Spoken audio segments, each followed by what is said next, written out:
Hey guys, I'm Ray, and we're streaming blacksmithing for the most part today. I am super duper disorganized today because I have had to kind of work around a bunch of stuff. My original plan for today kind of went up in smoke for the moment. So we'll just push that back a day. So my plan was to get a new bandsaw blade and put it on the bandsaw and then cut the axle and start working on an axe drift today.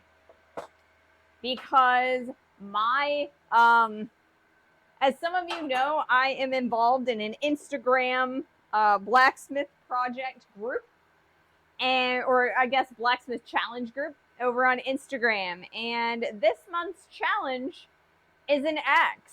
And I thought that would be a great project because we've tried to do a couple of axes throughout our time here at Ray's Smithy, and I've never quite gotten one that I was really happy with.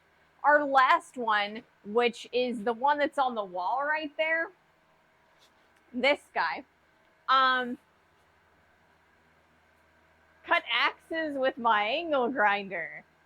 Well, you know, it would eat through so many discs to cut through the 2-inch round stock that I've got over there. I need to do it with the bandsaw. I don't have enough discs to cut it. So we will push that to Friday so that I can get the butler to put that on there for me. Now, I did try and put it on there. It's easier than I originally made it out to be, like forever ago. You really, all you got to do is you push it down and you can like thread it on there. But it's not threading on there very straight, and I'm just, it's going to take me too long to deal with it. So we're going to shift gears. So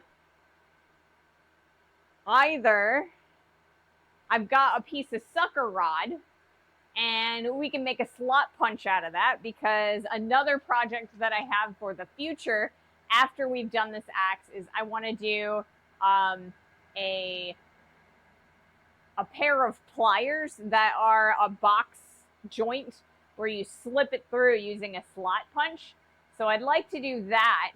So I need to make a slot punch. We've got a square punch and we've got a round punch, but I want a slot punch. Or we can just talk and make some hooks, some J hooks. So if there's either one of those projects that you guys would like to watch, let me know. But yeah, we'll either make a slot punch or B, some J hooks, and we'll do that today. And then Friday we will start by doing the axe drift. I've got 2 weeks to do an axe, or 2.5 weeks to finish the axe. And I think we should be able to do it. It's not going to take that long once I've got a nice drift, but the drift we have is too skinny. So if you guys have a preference, let me know. Otherwise, I'll probably cut a piece of that sucker rod. We'll maybe make a slot punch, and then maybe we'll make a striker with it too. So if that project sounds a little bit better than J hooks, you know, let me know.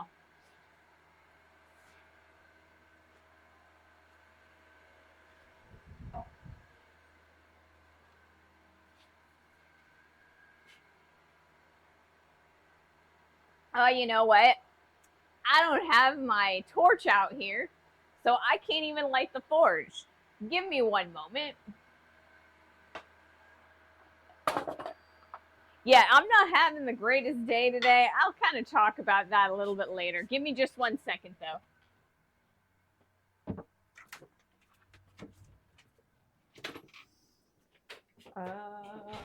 Here it is.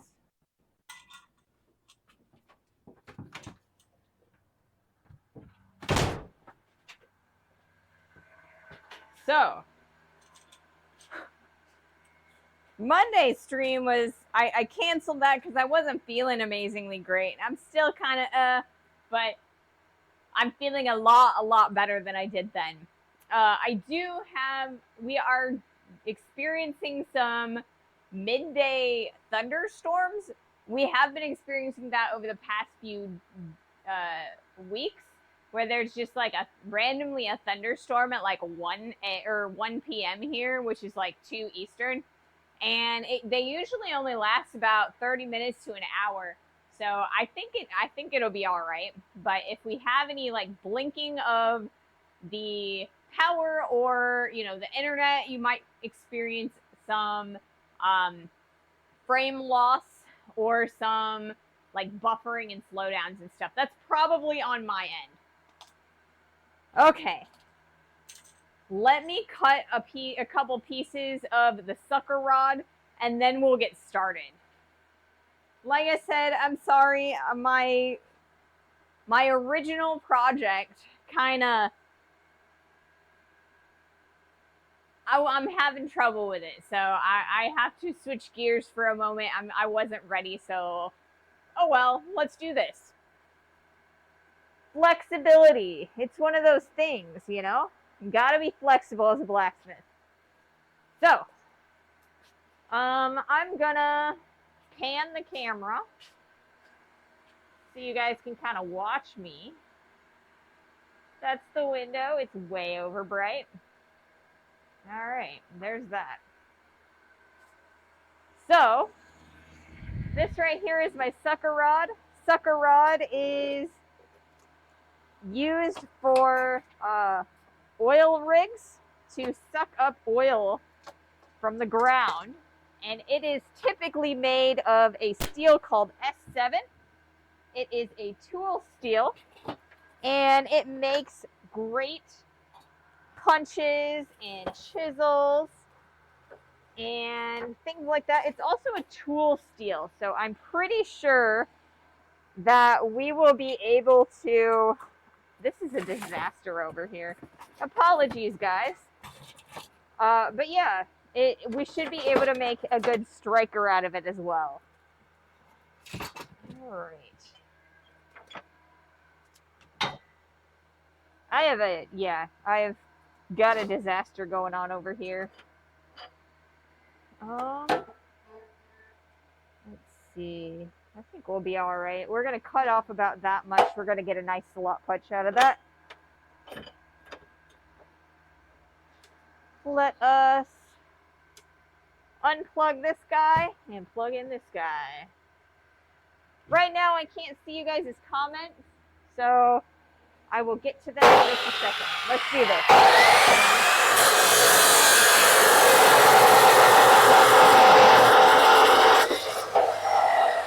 All right, that's going to be our slot punch. And let's cut off a little bit more. We're going to go about yay. This one is going to be...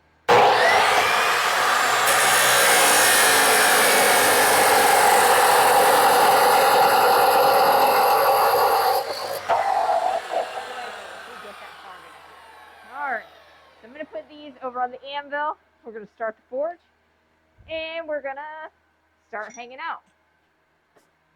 Okay.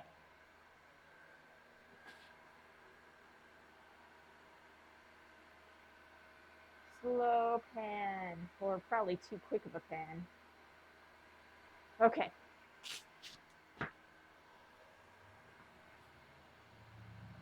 Give me just 1 second, guys.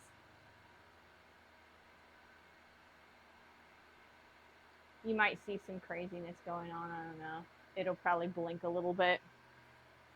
The camera view. There we go. That's better. Okay. It's because I forgot to flip my cards or delete my stuff. I don't remember you having a chop saw. That's very handy. Yeah, I've had a chop saw for quite some time. I usually do all of my big cutting like this before stream, just because it's in a little, I don't know, corner. I try to do my prep really early But like I said, today, all the prep that I did kind of just went up in smoke. So you get to see a little bit more of my prep work. Okay, so since we're using the small stock, we're going to be able to use the mailbox. I thought we were going to be using the big forge today, but mailbox. So we're going to start by doing our slot punch.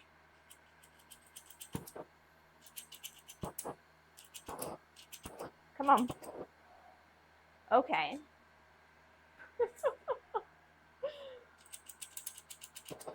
There we go. Yeah, like I said, I really try to do a lot of my prep work before I stream, just because I don't think the prep work is amazingly fun to watch. But in this case, you know, it works out. Okay, let's see. Do I have a pair of tongs that we can use for this? Trade out these tongs for these ones. Whoops. And here we go. So we're probably going to see a lot of sparks and stuff. This is a really rusty rod. So we're going to get a lot of scale in the first few heats. And you might see a few sparks inside of the forge.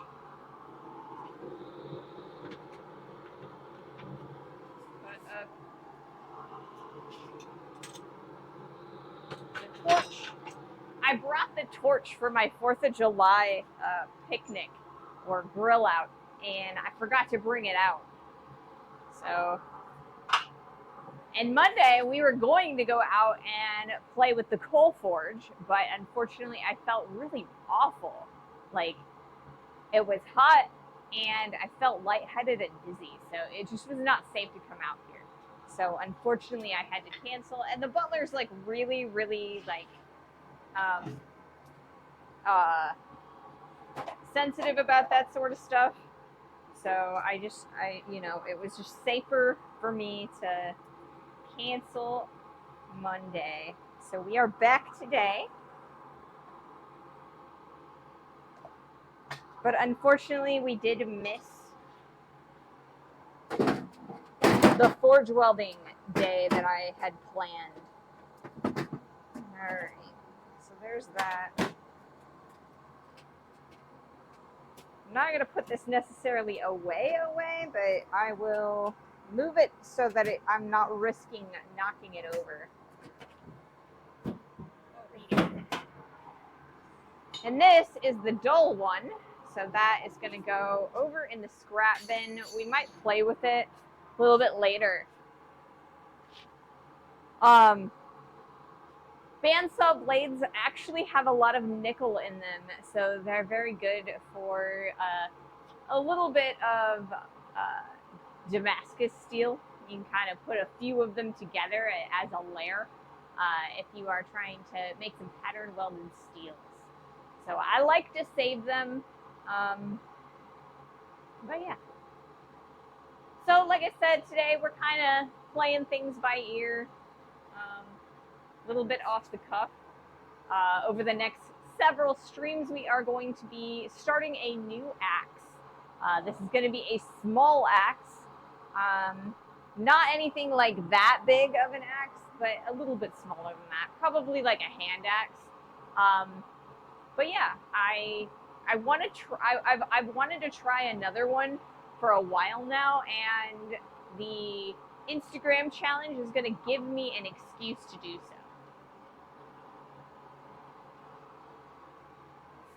So the last project that we finished up on Friday of last week, which was our last stream together, I finished up the burger brand. And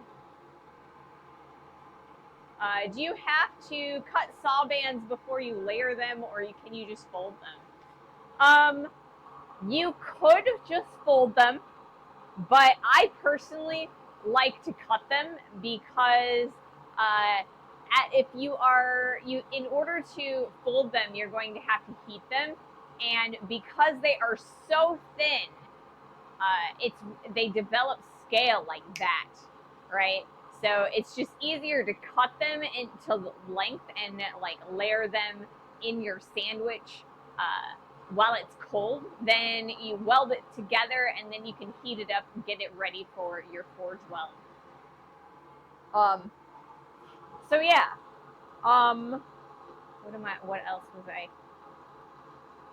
Oh yeah, I was talking about the brand, the USA 250 brand. Unfortunately, we tried to use that on the 4th of July, but we didn't really get like an actual burned in brand on the meat. We kind of just got like a little indent. And I partially think that's due to the fact that the burgers that we were using they're smash burgers. So they're like really, really thin and they cook really, really fast. So I just don't think I had quite enough time to get the burn pattern in the burgers. So we're going to try again this weekend to get some good shots of that. I did post on the Discord a private link or a link to a private video over on YouTube. So if you are interested in seeing what it looked like, it's just a clip. I didn't edit it. I didn't clip off the tail or the end of the clip, or I mean the beginning or the end of the clip. So it's like really kind of a little bit wonky at first. There's some focus pulling in it and stuff. So if you are interested, it's in the Discord. The Discord is on the Twitch channel. You can put the link there. And yeah, you can check it out. Try it on a piece of wood or a cow. Yeah, so what I think we're going to do is we're going to use a thicker patty so that we can put it on there longer and cook it on there. I also think I want to try using it on a bun top. And I also had considered what I was planning on doing was actually using the coal forge and putting the brand on the coal forge and branding a frozen like patty, like, you know, one of the like half-inch thick frozen patties from the like bags or whatever on stream, but unfortunately we didn't get to do that. So on my apron, we could put it on my apron, you know. So we will get those shots of the brand. I just gotta put a little bit of time and effort and research into how to make it stick. So like I said, the video that I shared on the Discord, it kind of shows that there were indents that in the shape of the letters, but it didn't brown the meat, if that makes sense. So you can see the USA 250. It's just not brown. It's the same color as the rest of the meat around it.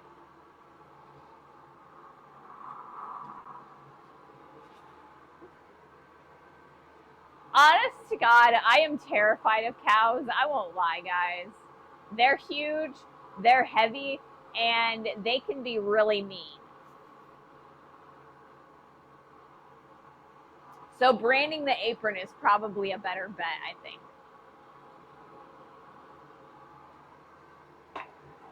All right. Let's check out what we got going on for our steel. Ooh, it looks like it's pretty darn close. So what I'm going to do is I'm going to aim the close-up camera at the anvil.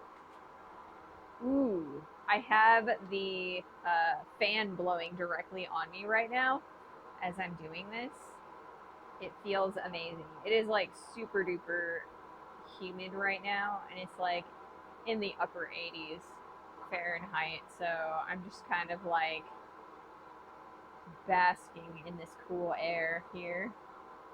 Okay, there we go. All right, so once again, like I said, we are going to be making a slot punch.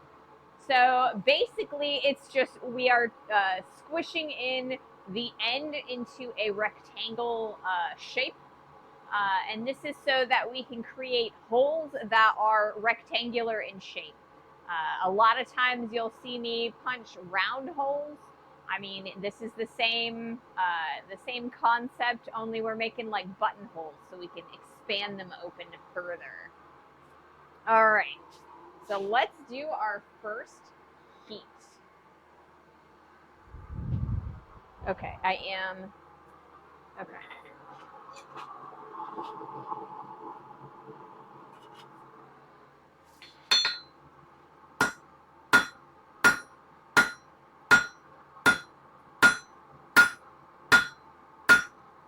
Super scaly, like I said.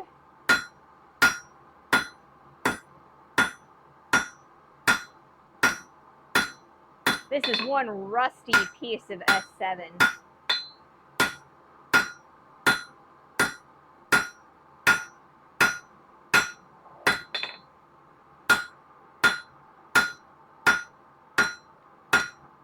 All right, now we've got the end in a square shape. So this is where we're gonna start with our rectangle.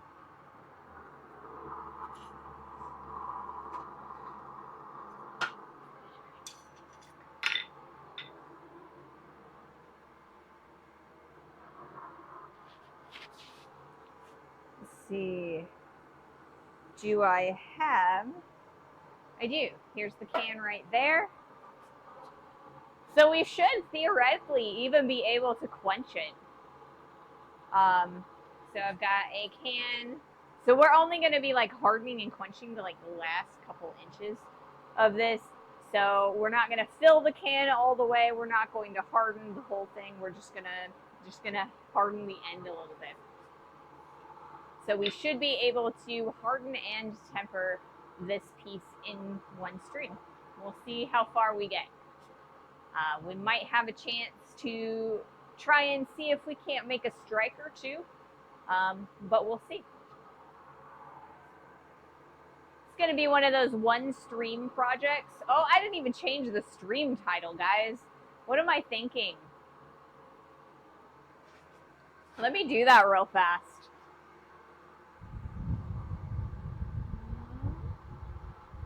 Uh-oh, were you not able to make Patriot burgers on the 4th? I did, kinda. I added the,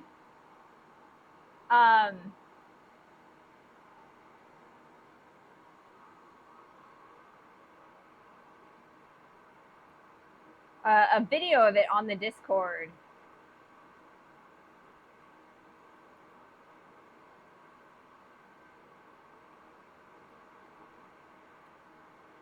If you'd like to see how it turned out. R-I-K-E-R. I can spell, guys. Cool. Sorry, I totally forgot to change the title of the stream. So I apologize. Today we are making a slot punch and a Flint striker. So I've got some S7. It's some sucker rod. It is the rod that they send into the ground to suck up oil in an oil field. It is usually S7, which is a tool steel. It works very well for punches, chisels, things like that. So it is a tool steel, so we should be able to harden it and then get some really nice sparking on our flint that we have over there. What am I trying to say? I don't know. It could be 4130, 4140, 4342. It could be, but usually it's S7. I mean, all of those are a hardenable steel. So most of those, I believe, are like mid-carbon. But I think that this is S7. It was sold to me as S7, so we'll see.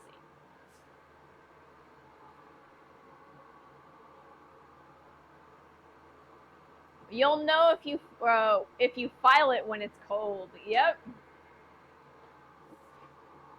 That is very true. I will know. So yeah.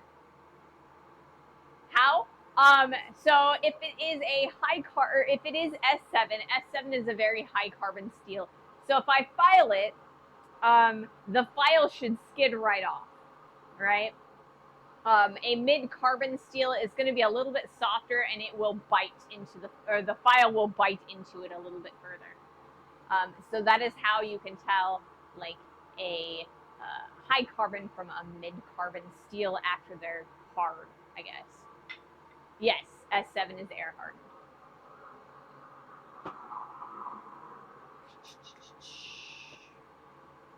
What am I need to do another heat? Goodness gracious, brains. All right, guys, I'm gonna have you help me watch myself.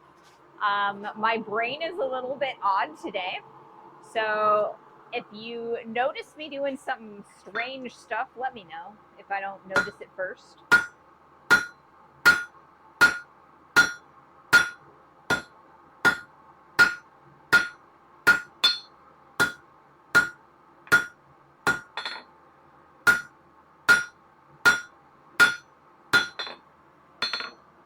Okay, that nose is a little bit wonky. We've got a little bit of a wiggle in there, and it's also very diagonal, so we're going to need to cut that straight before we finish.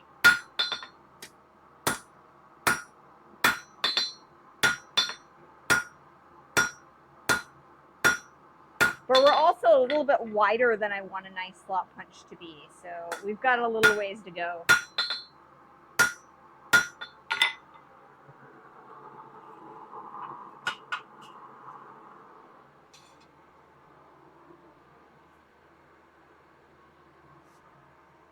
Dr. Optimal is on a 7-stream streak. That is awesome. Thank you so much for your continued support. Thank you, thank you.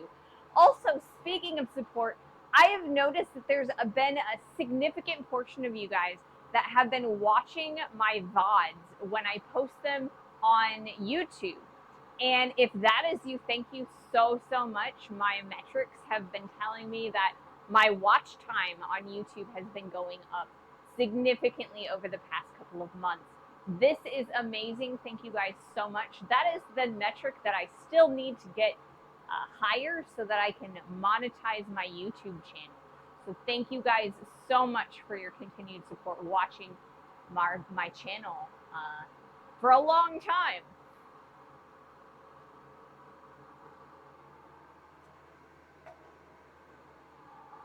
The YouTube metrics, there are 2 levels of monetization.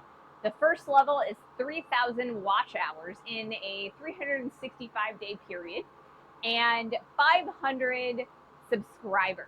The second is 4,000 watch hours in 365 days and a 1,000 viewers. So we are past the 1,000 viewers mark. So now I just need watch duration. We're getting there slowly but surely, and thank you guys so much for your continued support.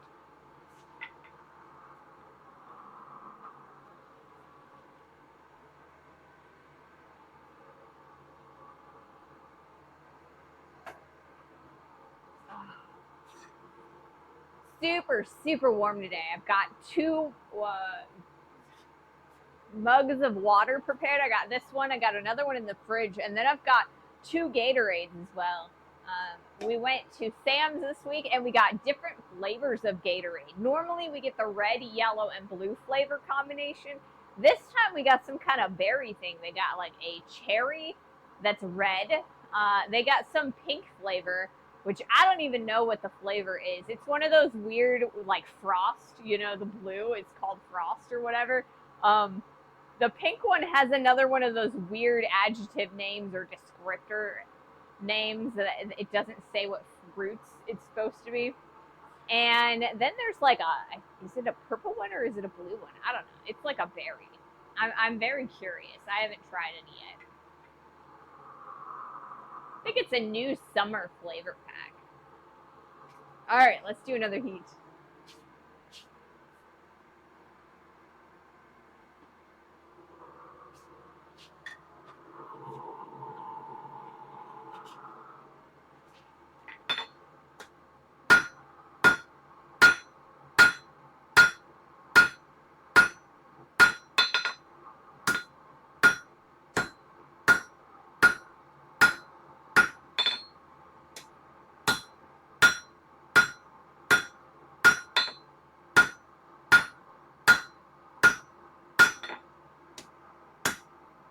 I got a little bit of an angle going on here, so I'm trying to fix that as we go. How are we doing on our spot? I think it's doing all right. I don't want it to go all the way together like the outsides, because then we would have a chisel. What I want is a rectangle. We're doing pretty good there, but I do need to kind of work on this side. We've got it's a little bit fatter on this side than that side. And then, like I said, we really need to cut that off because it's at a diagonal right now.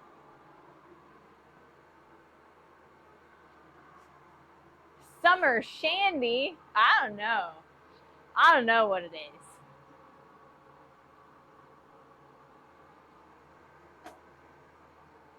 Crazy flavors, that's what it is. This is what I'm looking for. We're getting lots and lots of scale because, like I said, this piece of sucker rod is pretty darn rusty. It's been sitting in my scrap pile for about a year. We bought that at not this year's IBA conference, last year's IBA conference, and I haven't touched it since. I thought it would be cool to play with, but I just never had the opportunity. I wanted to turn it into a bunch of chisels and punches, but when Corwin sent me the spring, I definitely needed to use that. So, you know, the only reason I'm not using the spring this time is because I didn't have the opportunity to burn the coating off. And I can't be in here while I'm doing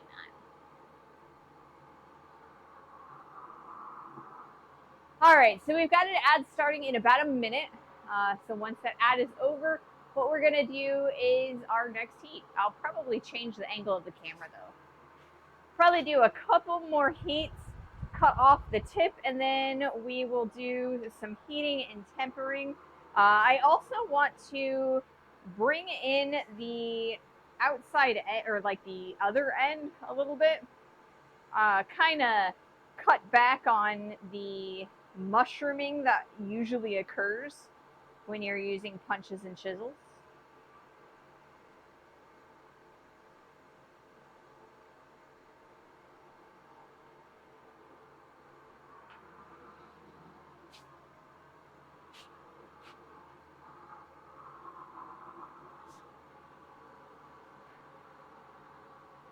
Super warm today. I'm gonna move my my fan a little bit over this way so that I can like actually feel it a little better. It's one of those days, you know. It's like the heat. It's just, you know. All right.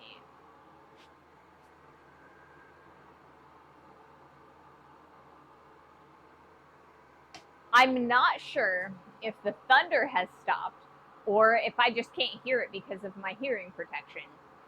Earlier, it was pretty loud, like the thunder. It was like all around us, and I was a little bit worried. I was in the middle of setting things up, so I delayed turning on the computers and the cameras and things just to make sure that if we were going to have like a power surge out here, that it wouldn't mess up all of the equipment.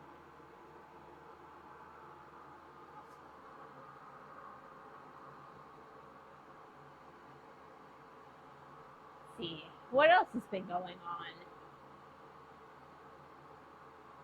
I don't know. Like I said, I haven't been feeling great lately, but it's kind of a thing, you know?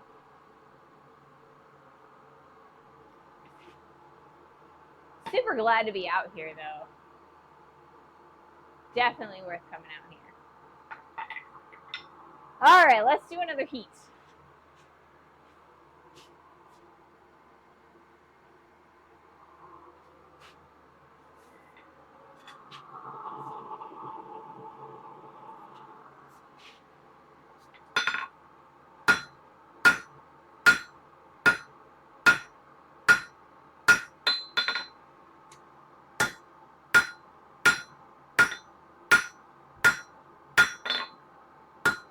Oh, I heard some thunder there.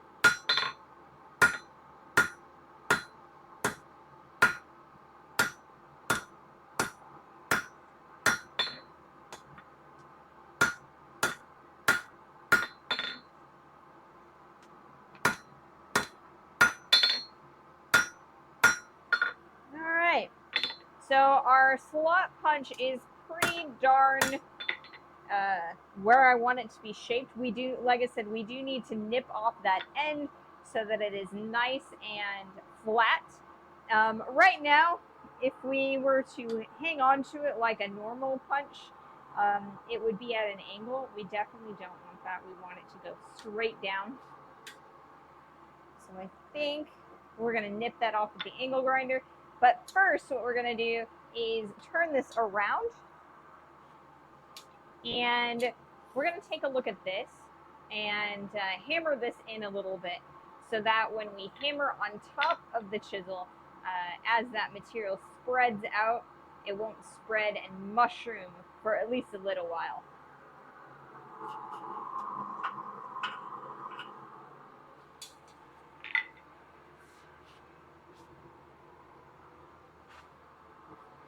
I might have missed the report in the beginning. Were the burgers branded? So we took the brand out to our 4th of July barbecue and we put it on the grill. We let it sit there for a really long time and we tried to brand it. We tried 2 times. The second time is I posted a link to a private YouTube video where it was our second attempt to brand the burger. What I think happened is that I didn't heat up the brand hot enough, for one, and 2, I think the burgers cooked a little bit fast because they were really, really thin patties. So my goal this weekend is to heat up the brand, even if I have to heat it up in the forge, and get a nice brand on a frozen patty and see if we can't like cook it into there or something like that. Get a much prettier brand, if that makes sense.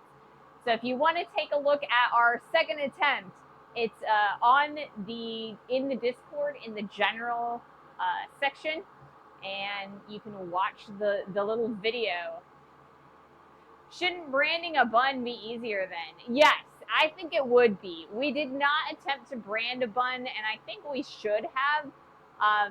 So we're definitely going to do that if I cannot get a brand on the meat this weekend. We'll get a good brand on something, even if it's like, you know, my apron or a piece of wood or something.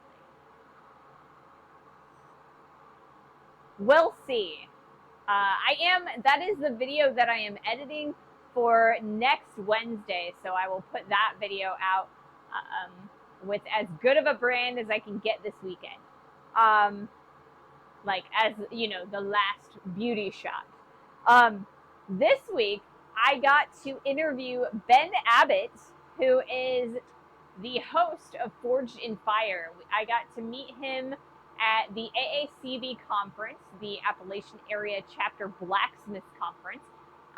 We went there in June, I think it was, and he was awesome to talk to. We talked a little bit about his knife making philosophy, a little bit about Forged in Fire, because you know you can't have an interview with the host of Forged in Fire and not talk about it. And then he also talked a little bit about what he's been doing in the interim between Forged in Fire seasons. So it was pretty interesting to talk, and so that is up on, yeah, that is up on the YouTube channel for you guys to watch.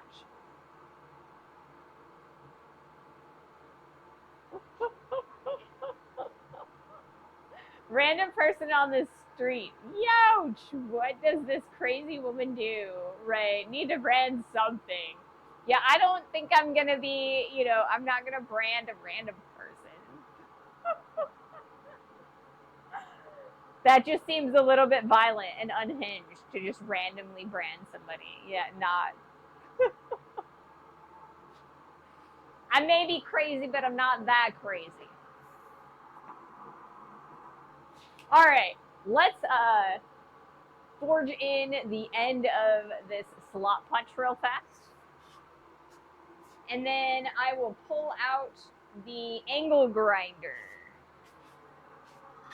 I put the angle grinder away because I was planning on using the other saw today.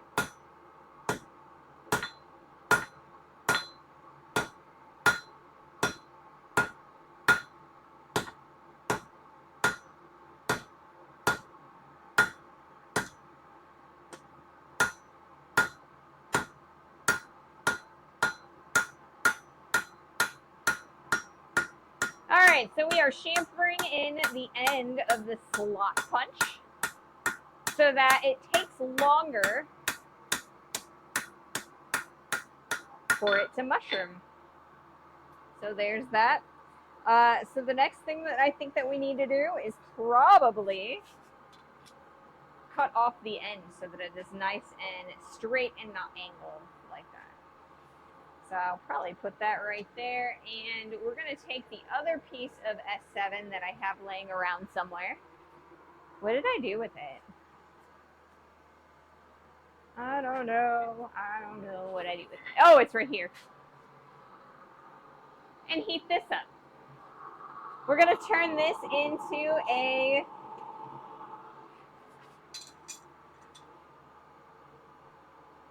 sparking thing. Brains. A Flint striker. Okay, what did I do with my angle grinder? It's right there. Okay, cool.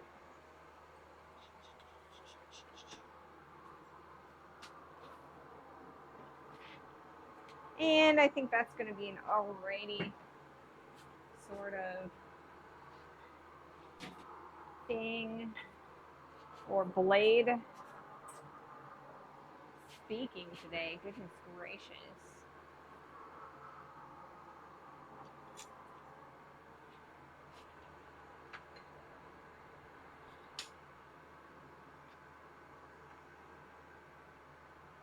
All right, so we want to get this as straight as we possibly can on in the post vise.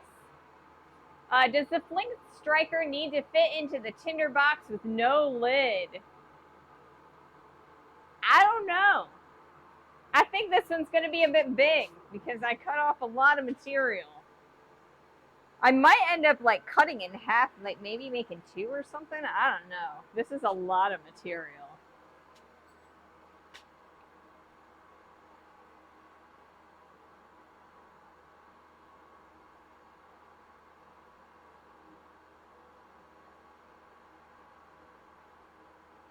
All right, so next we are going to make this guy flat. Flat. Or at least we're going to try to.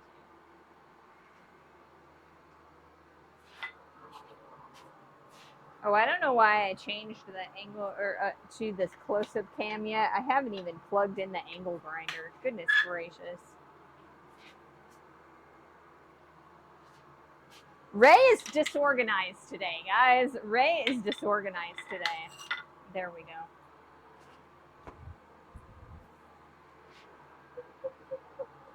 This is what I get. Every time I have to like work on the fly. This was a project that both of these were projects that I was planning on doing at some point. But it was definitely not going to be today. All right, let's do this. Here we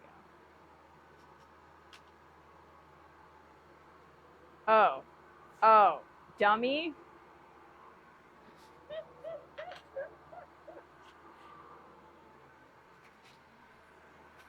Once upon a time, it helps when you plug in your extension cord. Since you unplugged it so that you could plug in your chop saw. Wow. Wow, guys. Here we go.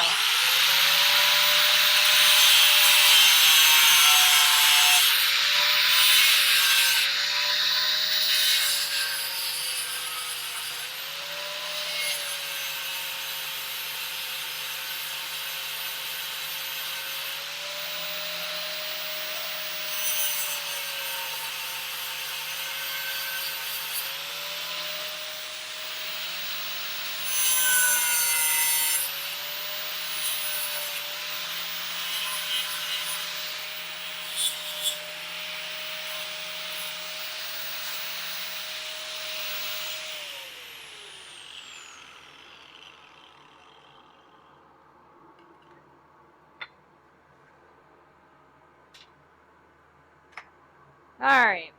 So I've got a relatively straight rectangle. I think it'll make an all right punch. Okay.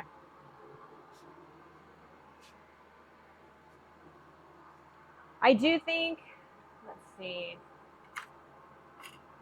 Do I want to? I do want to, I think.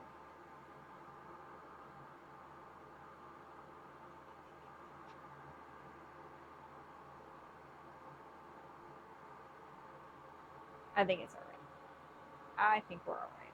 Okay.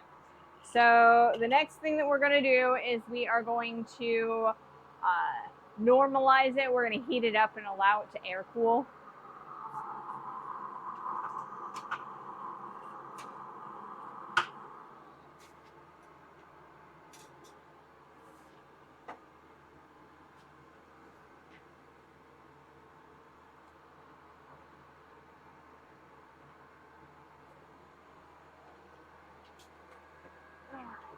There's that.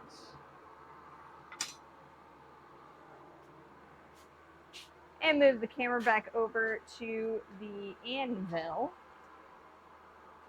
That way we can kind of start making our flint striker while we're waiting for that to normalize.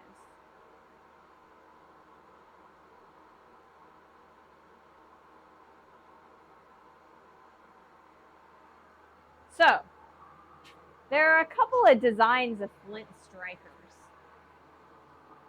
The first design is kind of the one that looks like what we got at Indiana. So it kind of looks like that. And this is a pretty simple design. This one was made out of an old file, so this was the little tail of the file, and this was originally a piece of the, or, you know, like a chopped down version of that file. So what we are going to do is we're going to kind of, there's a second style of this that kind of puts a handle on both sides. So there's a little tail on this side and a little tail on this side, and you hold it like so, and you're able to create your fire by sparking it. So I think that's the one that we're going to do. We're going to have two tails, make it a D shape, and see how well it goes. Ray, it's hot. It is super hot today. Super hot and even more humid. So we had a mid-afternoon shower, which is not something that typically happens here in the Midwest. I live along the Mississippi River on the Illinois side of St. Louis, Missouri, right? So St. Louis is like right on the edge of Missouri, and there's the Mississippi River there, and on the other side, I live in that area. And yeah, normally we don't get the midsummer or, you know, mid-afternoon summer showers. That's kind of like a southern thing, you know, like Florida or, you know, like Mississippi, Louisiana, that area. So I don't know, but it sure did make it really, really humid. So, like I said, we are going to take this piece of sucker rod and we're going to turn it into a flint striker. Now, I'm not entirely sure if this is going to be a very good flint striker, but it is made out of a tool steel, or it will be made out of a tool steel, and most tool steels can be turned into flint strikers. So let's see what we can do.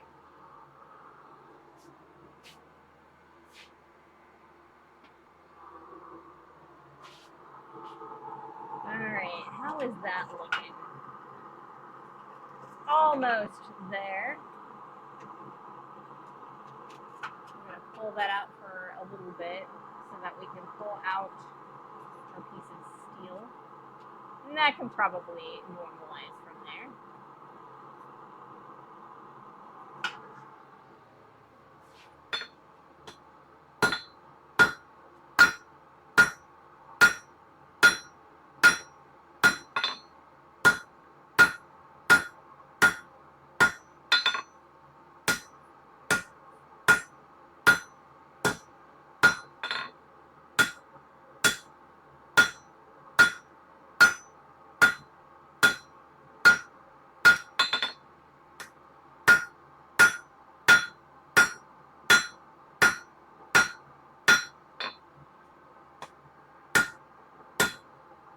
So what I'm trying to do here is kind of square up our piece of steel. I've got a weird like angle. I always shift things when I'm hammering. So we'll have to true that up, square it up. And so we're going to heat it first.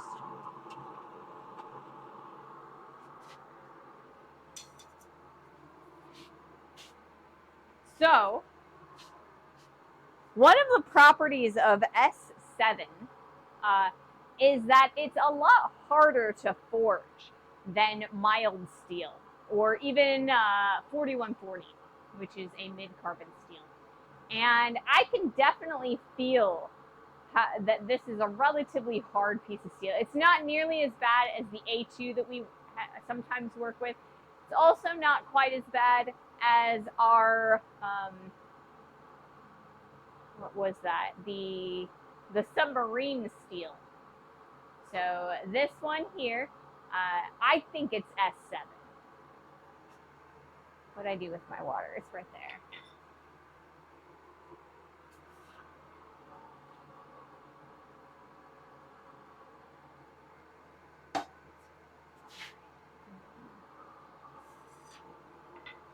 So it'll be good to treat it as S7, just, you know, to have a known steel. Okay, so our slot punch has cooled down to black. So we're going to put it back in there. We're going to heat it all the way up again. We're going to allow it to cool down to black again as a second round.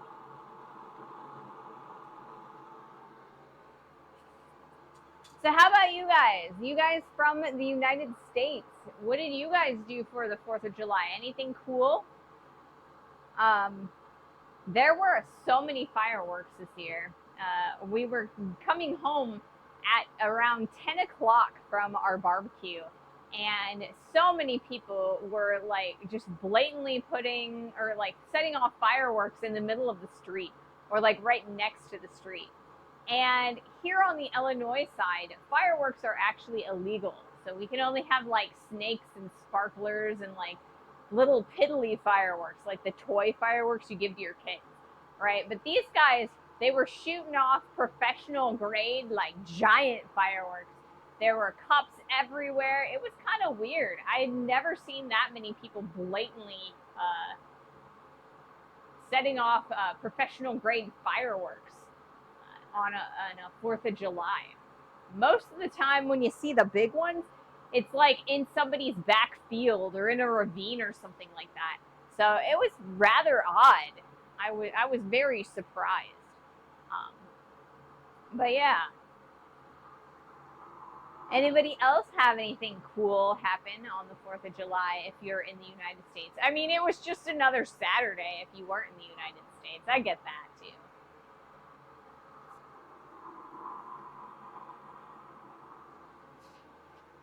All right, let's do another heat.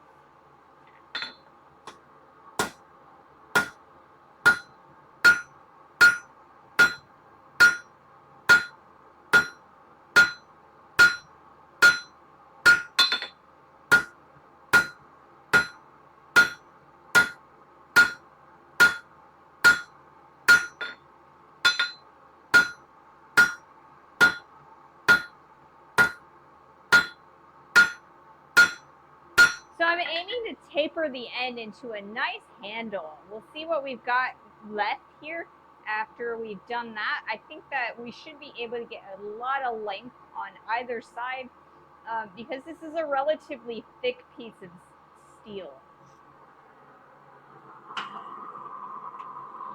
And I'm also going to take out the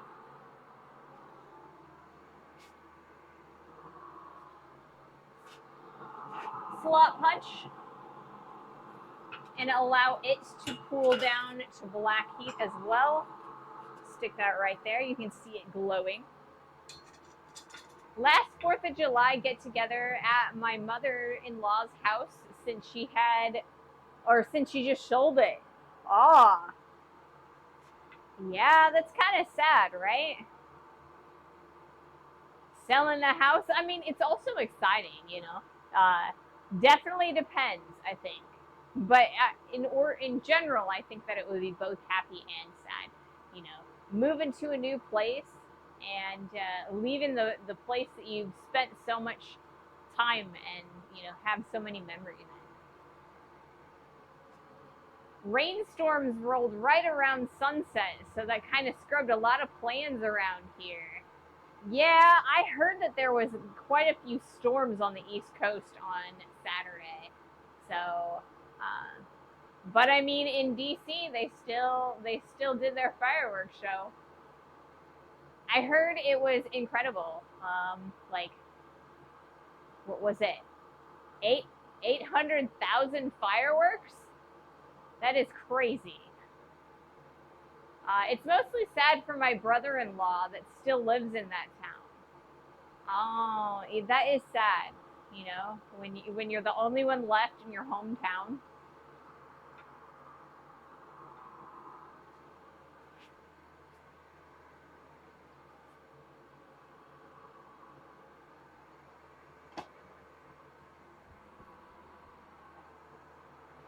Let's move that over there so that I don't step on it some more. We'll grab it out again if we need to. All right, so that's nice and black. I think. I think I'm gonna wait a bit before I do our hardening cycle for the slot punch, just because our other piece of steel is so big. I want to thin that out a little bit further so that there's more room for our slot punch. There was a lot of flooding in my town, north and west of me. I keep hearing about flooding all over the place, but then I also heard that we're in the middle of a drought. So I'm not entirely sure how that's working. There are a lot of like little ponds and water reservoirs in the area that are really low, but I keep being under like flood watches or seeing flood watches, you know? So maybe we don't have enough water overall over the whole year, and then we're just getting lots of really fast showers. That could be. That could definitely be. All right. I'm going to move the camera.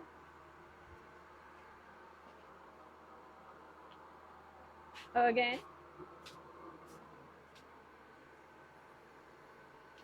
And I'm going to tangle up the cord, apparently. Sounds like a plan.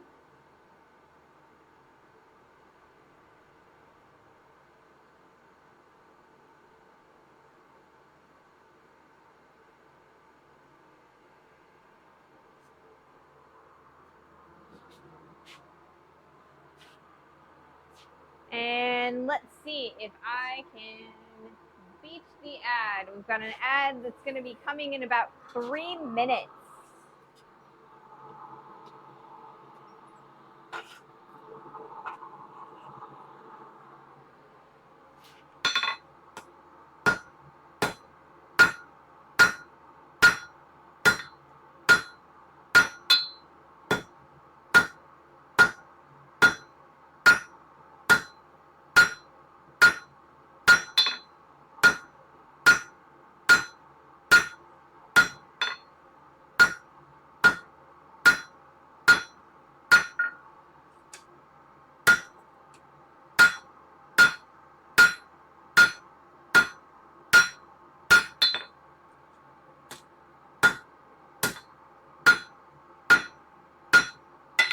Let's get some more heat on there.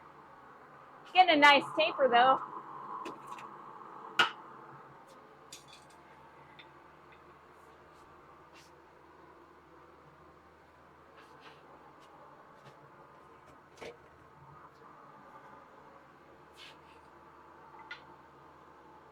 So does anybody watch Alex Steele? Alex Steele is a YouTube blacksmith, just kind of like a little bit better and more popular than me. You know, a couple million subscribers.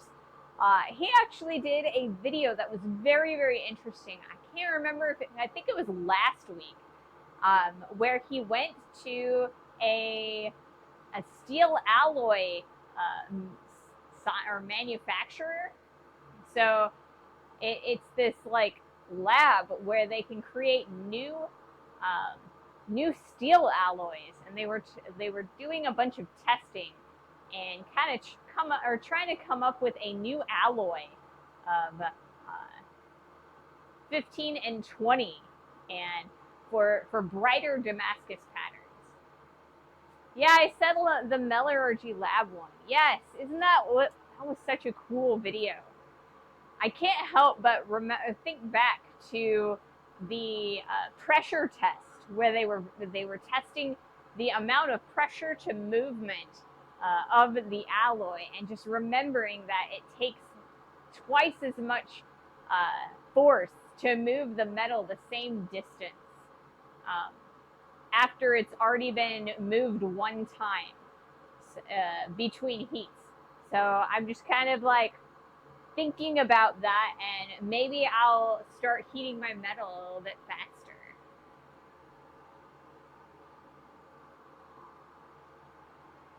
It was a really interesting one. I find metallurgy to be fascinating, but I've never actually taken any metallurgy classes. It's kind of like a second or third hand knowledge. I'll read a book or an article or something, but like I've never taken a class, but it's very interesting.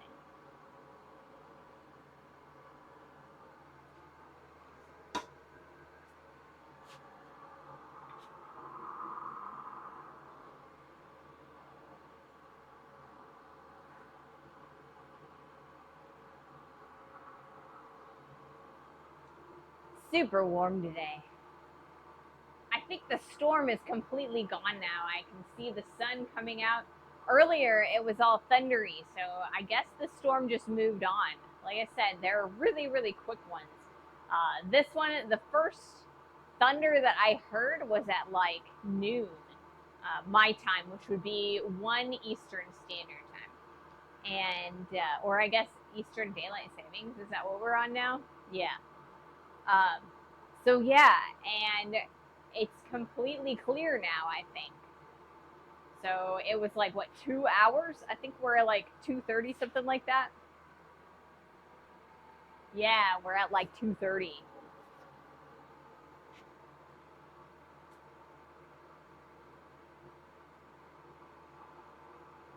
You know a lot more metallurgy from your jewelry training. I do know a lot more metallurgy from my jewelry training. I don't know a lot about steel, but I have a large breadth of knowledge about how non-ferrous and semi-precious metals move under stress, under heat, how they flow, like solder and things like that. But I don't know nearly as much about steel. But I feel like steel has very specific tolerances and stuff, and every steel is completely different, you know? It's like there really are only a few usable alloys of non-ferrous as well as semi-precious that we regularly use, you know? Like 24 karat gold acts a lot differently than 10 karat gold, but not that much different, you know? Someone in New York City needs to retake their classes. Did you see the building that the steel beams were buckling? Oh, yes. I did. I saw a TikTok about it last night. The whole building is starting to shift and lean. That is so scary. They've evacuated like 9 buildings around it. That's so crazy. But yeah, steel alloy is a whole science discipline in itself. Yes, definitely. Then there's me. Yep, I'm gonna run the same budget flux core weld. We're got our wire on this stuff and see what sticks, right? That's what I do. I know for a fact that my A2 does not stick to my regular flux core wire very well, and I still welded 2 pieces together in hopes that it sticks long enough to, you know, be usable for what I need, you know? Sometimes it may do exactly, you know, it's kind of hard. I mean, you got to do TIG welding if you want to like get really, really good and technical and metallurgic about things, you know? I feel like MIG is like a glue gun, whereas TIG, it's all like technical and, you know, it's more like surgical.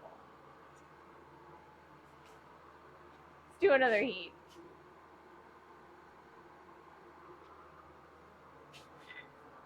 And then there's laser welding. That stuff is so cool. I've never actually been able to play with it, but it looked like fun.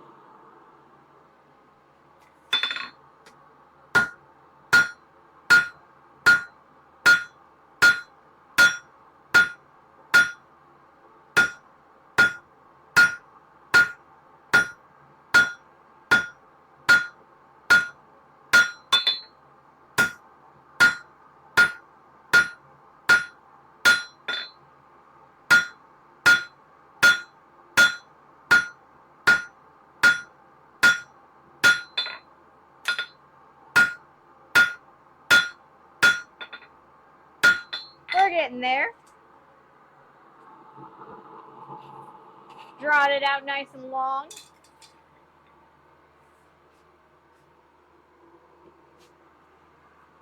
Laser rust removal is cool to watch, though. It definitely is.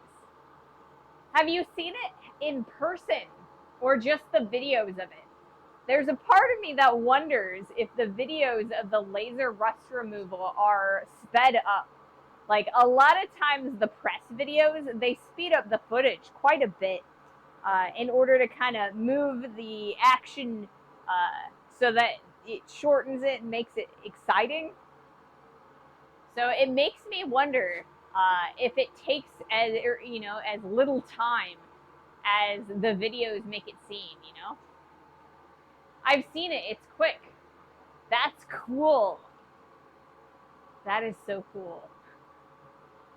Gotta go do some, or gotta do some laser welding and rust removal once. It's fun and fast. That's cool. Like I said, I've never been able to use a laser welder or a laser rust remover.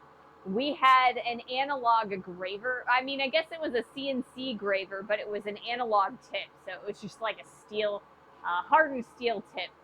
And so that's what I used for engraving. So we didn't have any lasers yet before I left. Just the video, sadly. I've seen reviews, though, and it's pretty quick. Doubles as tattoo remover if you use it wrong enough. I'm sure. Goodness.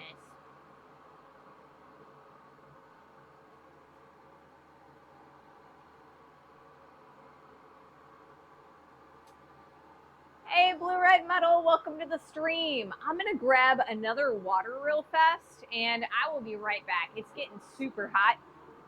Give me just 1 second. I have another one that's all made up and in the fridge. It's going to be cold and everything. Super exciting. And then we get Gatorade after that. Ah! Closing the door on my finger almost. All right, so we are back. Let's take a look and see if we can't draw out our steel a little bit further. We're starting to get a pretty thin handle. So I think we're doing all right with that.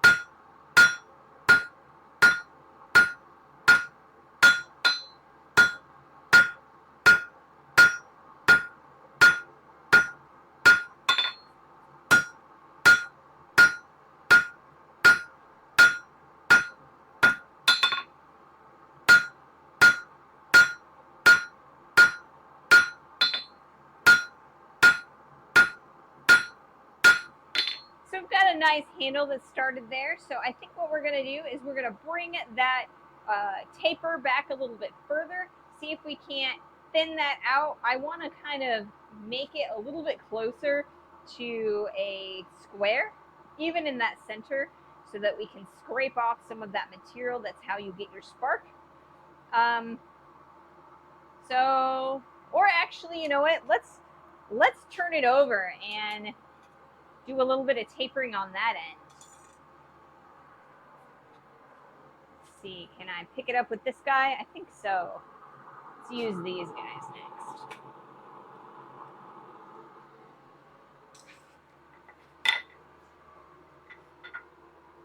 Like the cooking shows.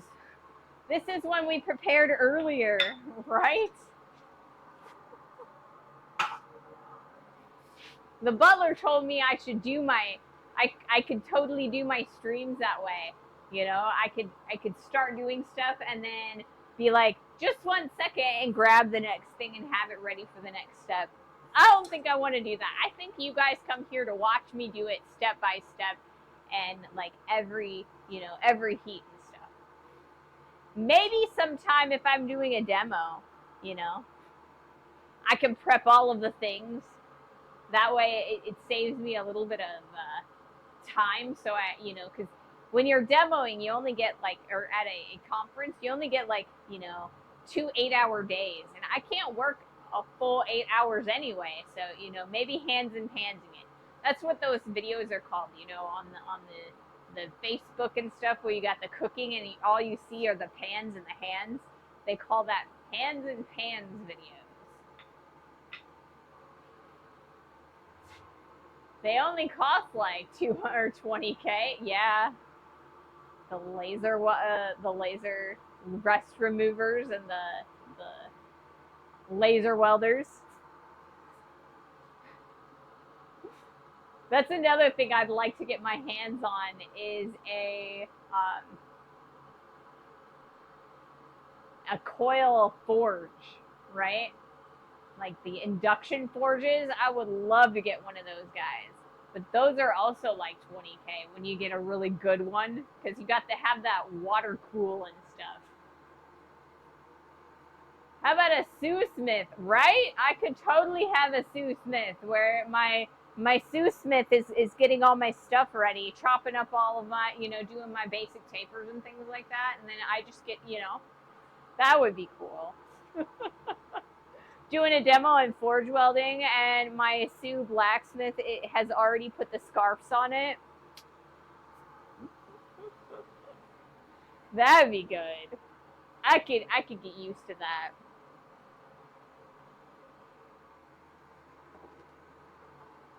So speaking of expensive equipment, or just equipment in general, I have been talking to the butler about a good way to do forge welding in the shop, right? So I've been kind of musing about what I want to do, right? So the mailbox gets hot enough to forge weld. However, the mailbox is only made out of one brick. And the problem with forge welding in a single brick forge is that flux eats away at fiber cracks, or I guess kale wool, and fire bricks, right? So if we used the flux and stuck it in the forge, it'd start eating away at the inside of the mailbox. So I really don't want to risk that, because I can't replace the brick inside, right? And I was talking to the butler about how John at Black Bear Forge, what he does is he takes a kiln shelf, like a pottery kiln shelf, and he fits one of those into his gas forge when he's forge welding. That way he can replace the kiln shelf that eventually will get eaten away, and it saves the interior of his forge, right? Well, I don't think I can get one that's small enough for the mailbox, which means I either need to figure out a good way to heat up the big forge, or the butler also mentioned making a specific forge for forge welding. So then there's also maybe venting the coal forge. So I don't know. We're still thinking about it. I want to get to the point where I don't need the butler to help me forge weld. I want to be able to do it by myself, you know? There's a hobbyist laser welder about 4K now. That's nice. A thin sheet of stainless would work. See, I think so too, but I'm not entirely sure that I could pull it out of there without spilling it, you know? So I don't want to risk it in the mailbox. I wanna figure out a different way to go about things. We're either going to, you know, find a venting solution for the coal forge, or we'll add another burner to the big forge or something. I don't think we're gonna do a full-on forge welding forge though, because I just don't want to build another one, you know? So we'll see. We'll see what I can come up with. It might take me a little while. All right, let's do our next heat. I am going to move the camera though first,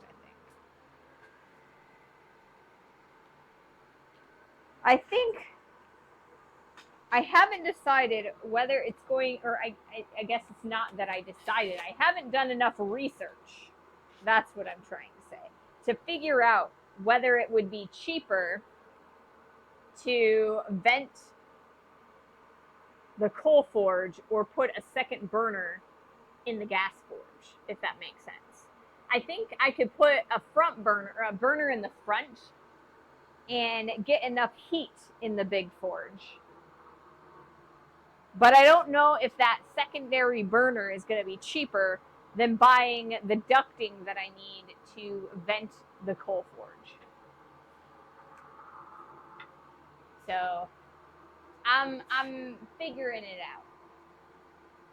We'll do the research.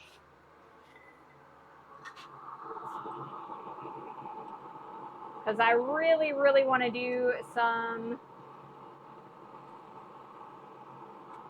welded axes and some pattern welded steel. That's my goal.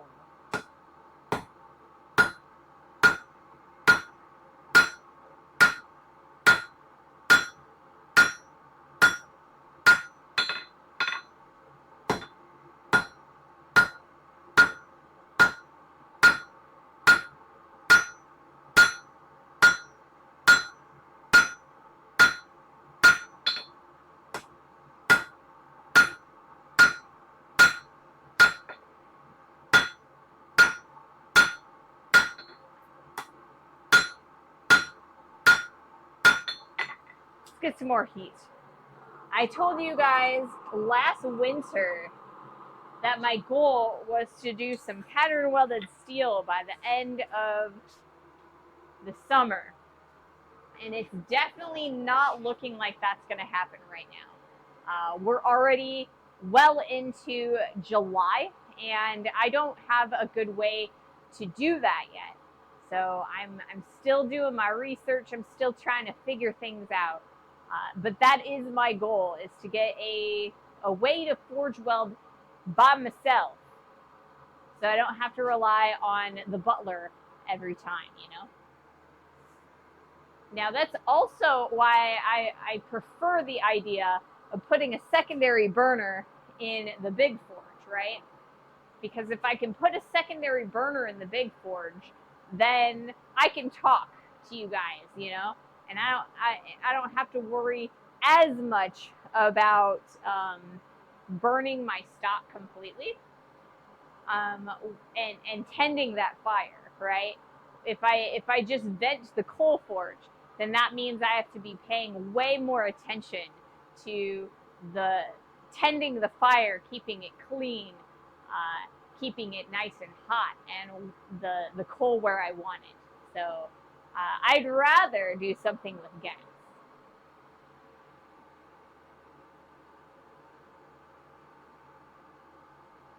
Mahalo, why do you tempt me? I'm trying not to spend more money.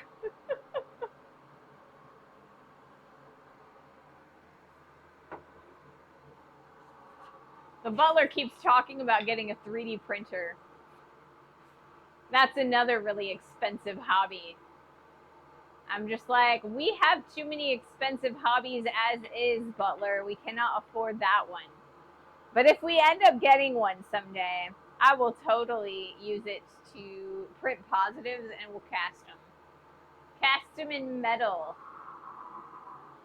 Make those metal D&D charms, or like the little figurines and stuff. Many plans are not enough time. I think we all have that problem. Yes, we always have that problem. But I feel like I never have enough time for even in the shop, and that's all I feel like I do. You know, I edit and I forge stuff, but then there's always another project that I want to get to. You know, always something more. But I think that's a good thing. You know, there's always another project on the horizon.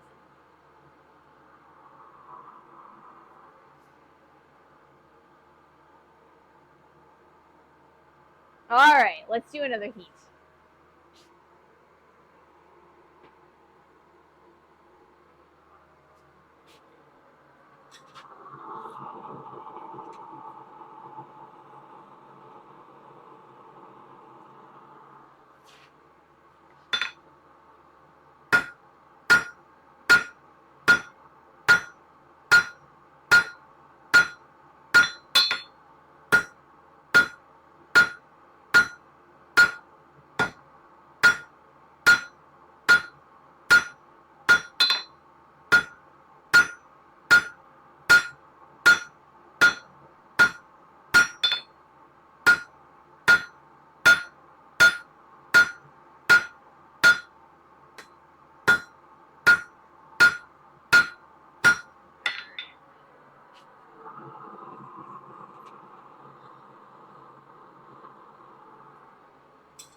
Some unexpected or new things tend to suck away my time, it seems. I think that's definitely true. There's always something around the house that's breaking down that needs my attention, or, you know, an errand to run, or, you know, something like that. Always demanding my attention, you know? The car, you know, or I guess the truck, it needs the oil change and, you know, that kind of stuff. Yeah, when 3D printing is that way, it's a rabbit hole learning the machine setups and modeling afterwards, right? So the butler went to school and double majored, or at a tech school, and double majored in film theory and also 3D or game design, and 3D modeling was part of that, right? So the butler's really good with playing with softwares and stuff like that and making the models, right? So for the butler, it would definitely just be learning how to slice the patterns and get the printer to print them. I don't think that we'd have much problem making the patterns, if that makes sense. And I learned a little bit here and there, but I'm more into like ZBrush, where you can kind of just like sculpt things. They have this mod for ZBrush where you can use haptic gloves and model things in virtual reality, and it gives you resistance. That sounds like fun, but that's a completely different hobby too.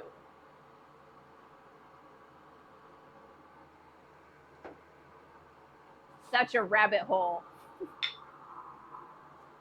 One of these days, I think the next hobby that I'm going to be getting into is flying drones. So, the butler is a licensed drone pilot, right? So, they took a class and a test, and it's basically on reading air charts, or like air controller charts. And so you can't fly a drone and make money off of it unless you take this class, right? And so the butler can fly, but I can't, right? So anytime we go to a conference and you see drone in the video, the butler made it, right? But there are conferences that I go to alone, or that I've started going to alone. like the AACB conference. There is no drone for the AAC conference or AACB conference this year because I don't have the license. So I think that's probably the next thing that I'm going to be learning is to pilot a drone.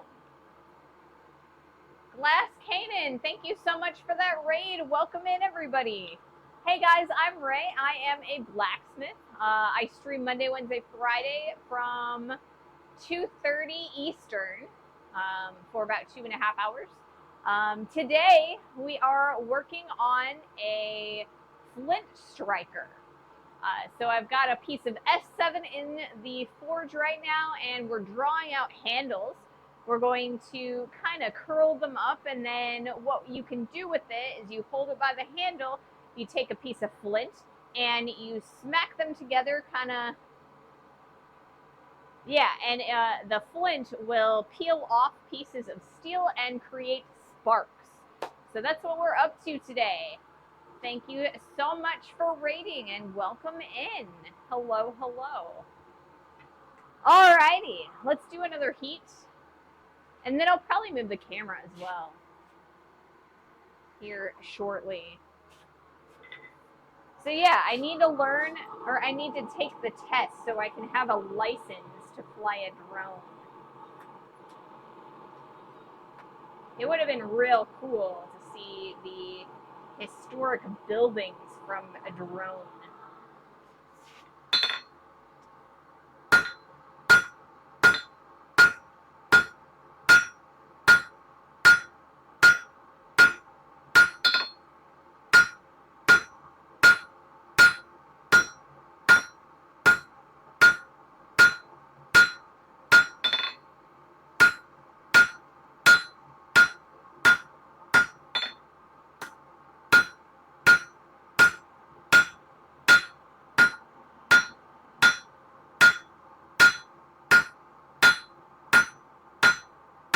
Alright, let's take a look at this. Okay, so this side is longer than this side, so a couple more heats and we should be able to match the two. I want the center area, right now it's round, I want it to eventually be square so that it'll be easier for us to use this flint striker. So I think I'm going to get more heat and we're going to keep on keeping on. Hopefully we can finish it today.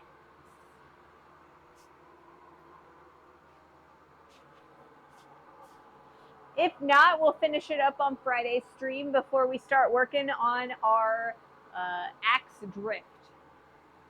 So for Friday's stream, we're going to be starting a new project. We're going to be making a tool so that we can make an axe. Our last axe that we made here on stream is this guy right here. I made the eye super, super tiny. So if you were to take that axe and start trying to split wood with it, the handle would break right off of that. Same with the next one and the next one. So I'm trying to create a new drift so I can poke a hole in it and make it wide, or expand that hole wide enough so that I can put a standard handle in an axe.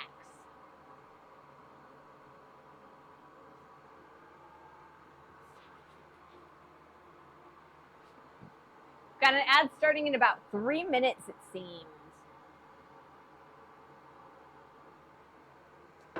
So once that ad is over, we'll do our next heat. I want to make sure that there's nice and permeated heat in our steel before our next heat.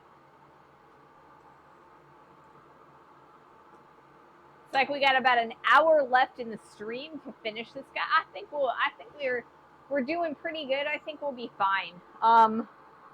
So earlier today, let's see, is this one still? It's cold. It's pretty cold now. Earlier today, we made a slot punch, which is a tool that I can use to create a rectangular hole. So this guy needs to be hardened and tempered, and that guy needs to be hardened. So once I have that nice and shaped, what we're going to do is we're going to heat these back up, or heat these all the way up. We're going to quench it in our tin can with some canola oil in it, and that's going to harden our pieces up. and it's going to make them a lot easier to use. You could forge a metal shank to install in the axe head, then put a wood handle over that. Kind of the long way around. That's very true. That's very true. And I could probably do that with that guy up there if I wanted to. But I think I would love to be able to just do the traditional axe making, where you just like drift in a hole and, directly put the handle in there. So I think what we're going to do is we're going to make the drift first, and then we're going to make an axe. It's probably going to be a smaller axe, though. Smaller than that guy. That guy is a beast of an axe. I think we're going to do a hand axe for our next one. But I want a successful axe, I want a successful axe. Okay. We've got plenty heat, but not enough time. So we are going to wait for the ad to complete.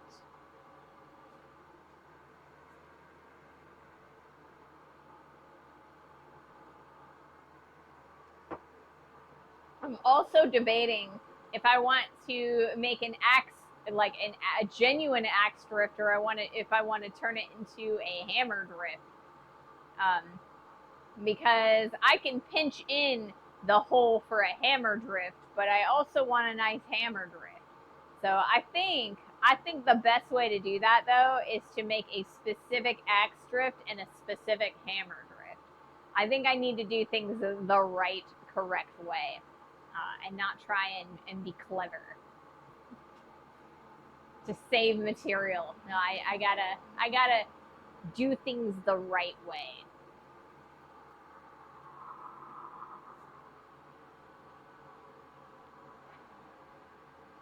When I was in college, I used to take a lot of shortcuts to kind of cut money off of a project.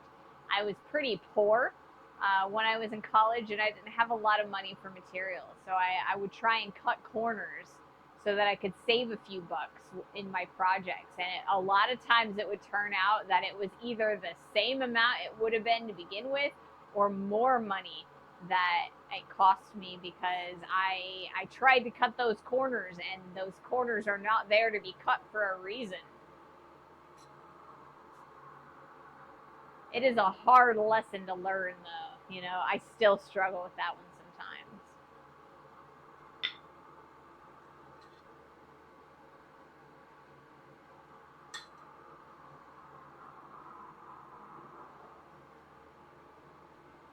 All right, let's do another heat.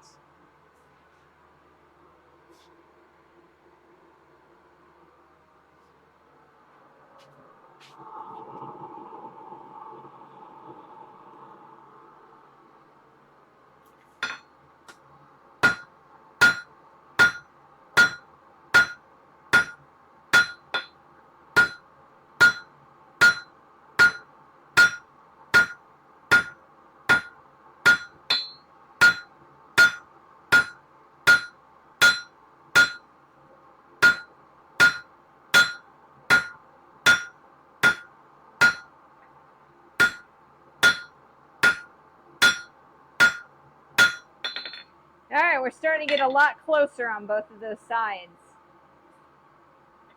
A lot closer. A couple more heats.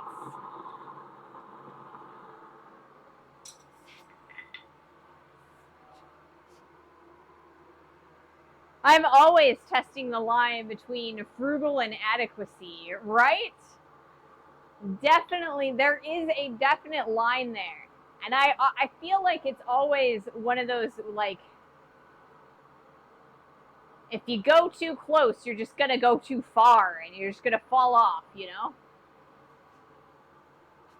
Kiri, welcome to the stream. Thank you so much for that raid. Welcome in, everybody. Hi, I'm Ray. I am a blacksmith. I stream Monday, Wednesday, Fridays, and from 2:30 Eastern U.S. time for 2.5 hours. Today we are working on a Flint striker. Earlier today, we made ourselves a slot punch. So this will allow us to punch rectangular holes into steel. That also allows us to open up holes bigger than the diameter of the bar. It's kind of like a button hole when you're threading the button through the hole. So right now we are working on a Flint striker. So it's a piece of S7 that's in the forge right now. We're drawing out handles. So in the end, once we get that handle, we're going to have a piece of Flint rock, and then we can flick across that. It will scrape off little pieces of steel from our tool steel, and that is going to create sparks. It is how a lot of people would start fires back before electricity. So we're gonna make one today. We're also gonna do, I think we're gonna do some hardening and tempering today. So I've got some canola oil over there. We've got a aluminum can. We're gonna harden some pieces of steel. I think. There is a chance that we won't be quite done yet, but I'm hoping.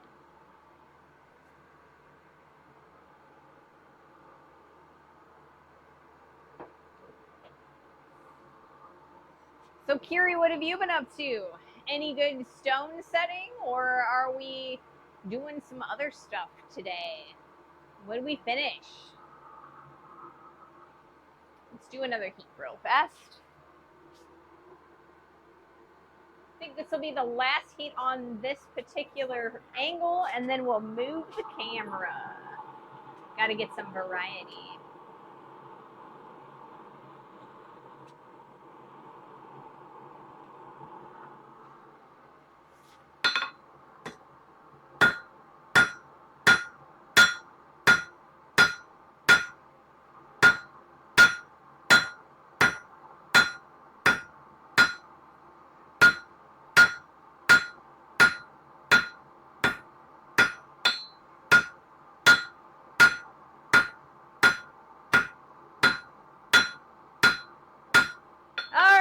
So we've got two nice edges for this handle.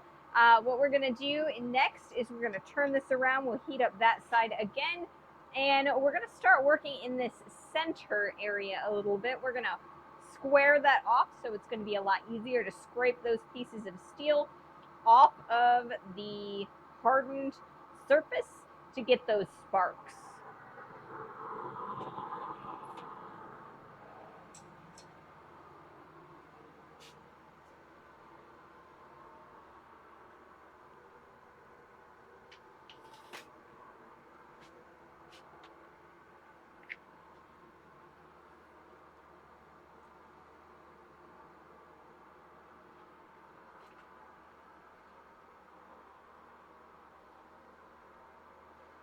So is anybody an Xbox fan?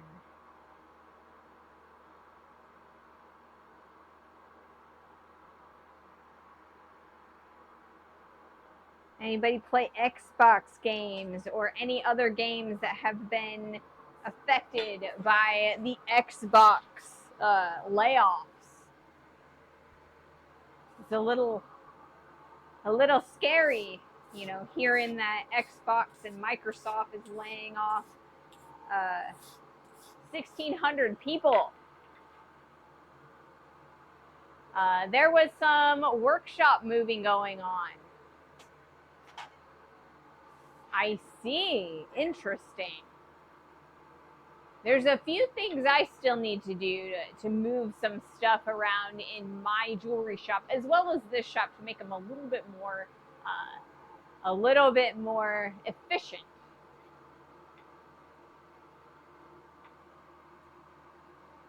T.S. Clausing, thank you so much for that follow. Welcome to the stream. Welcome to the community. Hello, hello.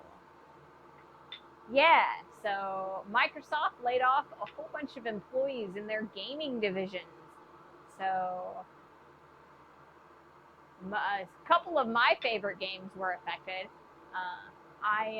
I play a lot of Elder Scrolls Online, and ZeniMax had several people laid off. They had 33 people laid off in the Elder Scrolls Online dev team. So kind of sad, you know? It looked like hide and seek under the desk when I was there. Really? Yeah, hide and seek. Finding all of the things all over the floor. See, that's what I gotta do.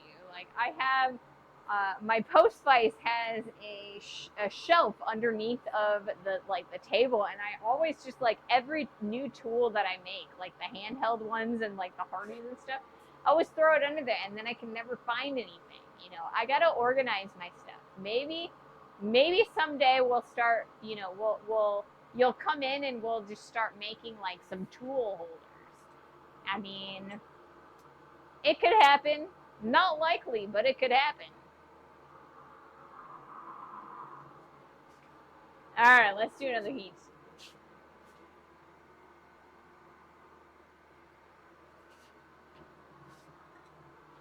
Dev Studios hire and fire in big cycles. You never hear about a hiring ramp up stuff. That's very true. Occasionally you will when it's about, you know, a game that people are really looking forward to. Like, you know, a Star Wars game or something like that, you know?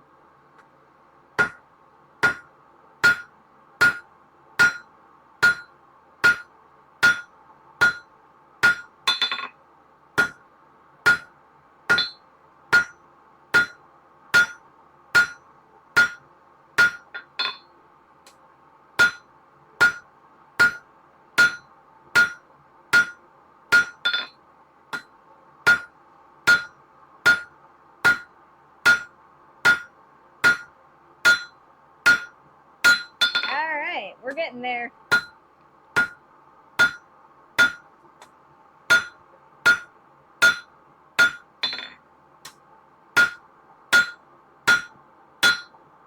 Couple more heats and we'll be good to go. So we are going to draw out this section here a little bit further, and then we're going to start scrolling these back a little bit, kind of create a handle. The shape that we're going for is a D, so this will be the outside edge of that D, and these guys, the two ends will kind of meet in that center.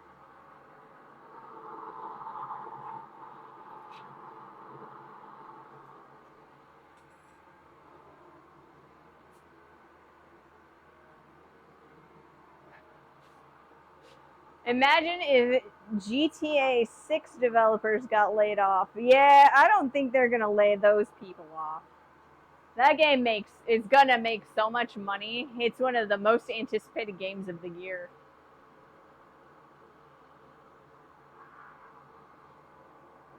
I believe they laid off several people at Blizzard as well. I think that they haven't disclosed who though, but you know, my other favorite game is World of Warcraft. So, you know, all my MMOs, the MMO genre has already been really hurting because of like Ashes of Creation and like several other like projects in development, as well as, you know, New World and Destiny 2 being shuttered. So it's not looking so hot for the MMO genre. I think right now I am looking forward most to Guild Wars 3, but the beta for that one isn't until fall of next year. So I don't know what I'm gonna play until then.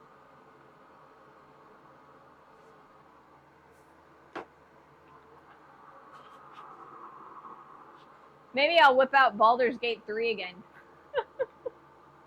Such a great game. How we doing? I think we're doing all right. Whew. I've gotten to the point where I really enjoy streaming in general, just like, you know, the back and forth and the talking with you guys and the community building and things like that. And so I feel like even if I couldn't blacksmith, I would want to stream. So, you know, maybe I would stream games. I don't know. All right, let's do another heat. Right now, I don't gotta think about it though, because I get to stream blacksmithing, which is like one of my favorite things to do.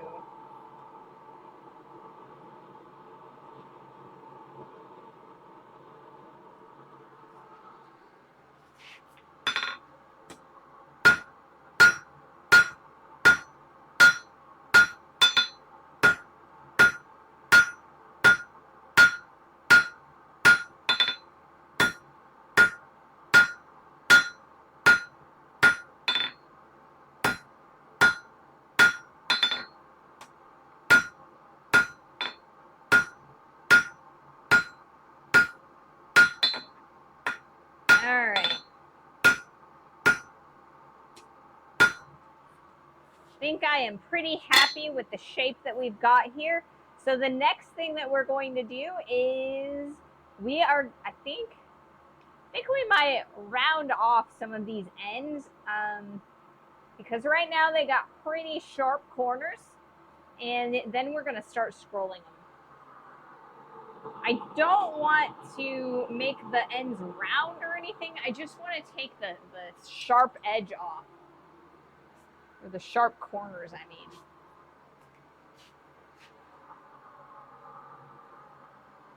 Then we can scroll and heat treat everything that we've done today. Done a couple really cool pieces, tools that'll help us down the road when we're making other stuff.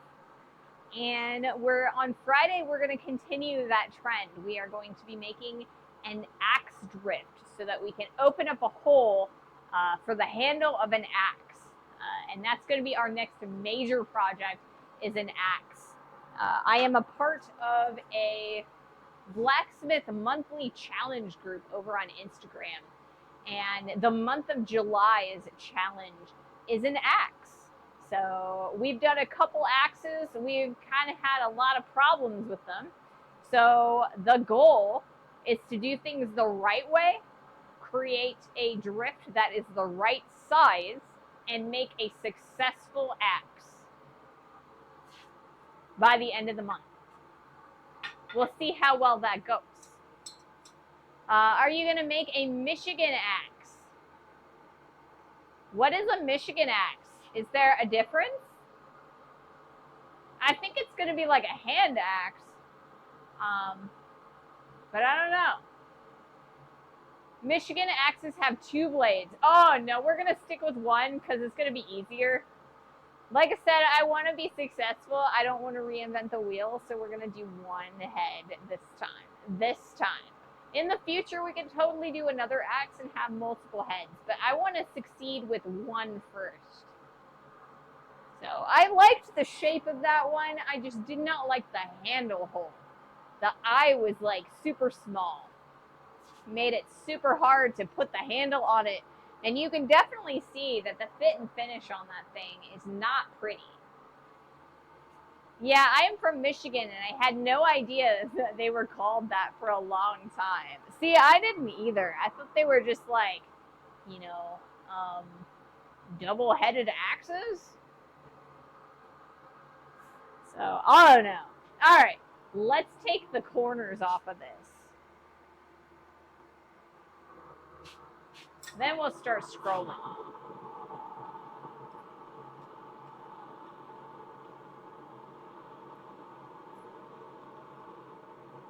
I got quite the honey-do list for the butler when they get home today, I think.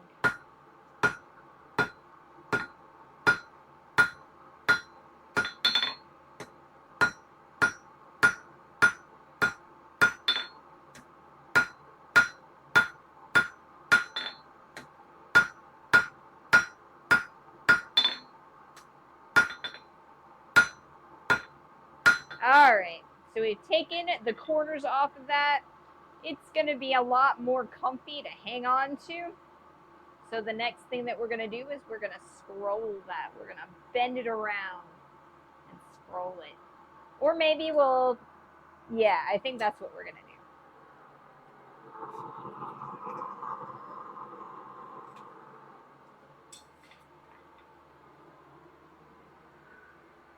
I like the sharp, choppy ones. Axes? Yeah.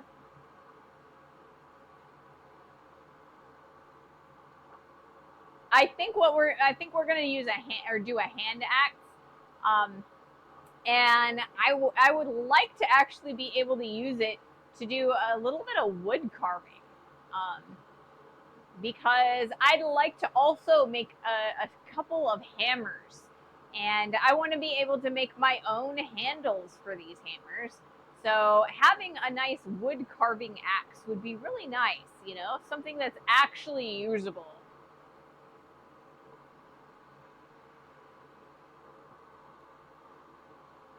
So that's the plan. That's the plan, guys. That's the plan.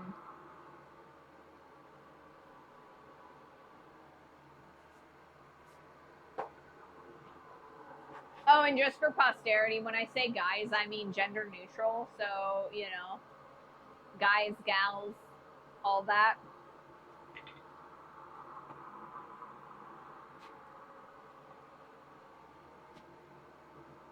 A nice piece of hickory, if you can find it, makes a great handle. Exactly. That is the goal, is to make some nice hickory handles for some silversmithing hammers that I want to make. I want to make some chasing hammers, some raising hammers, and yeah, a couple really good jewelry hammers would be really nice, you know?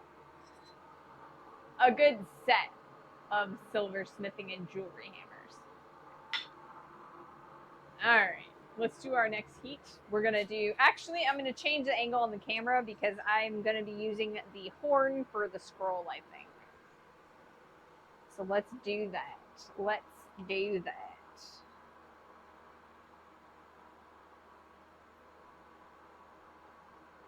I will say though that the hammer that I used at the jewelry store, it wasn't like a hand forged hammer. It wasn't really like one you would imagine, right?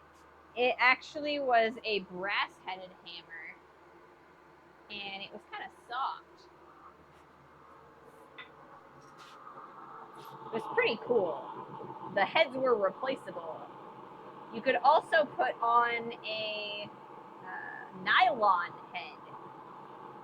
They had nylon heads you could put on there. Okay.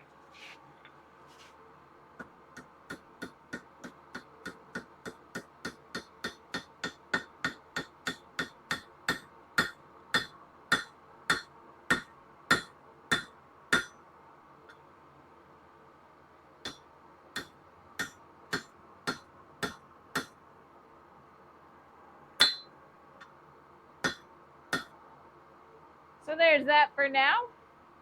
And I think I'm going to turn this direction. We're going to try that again.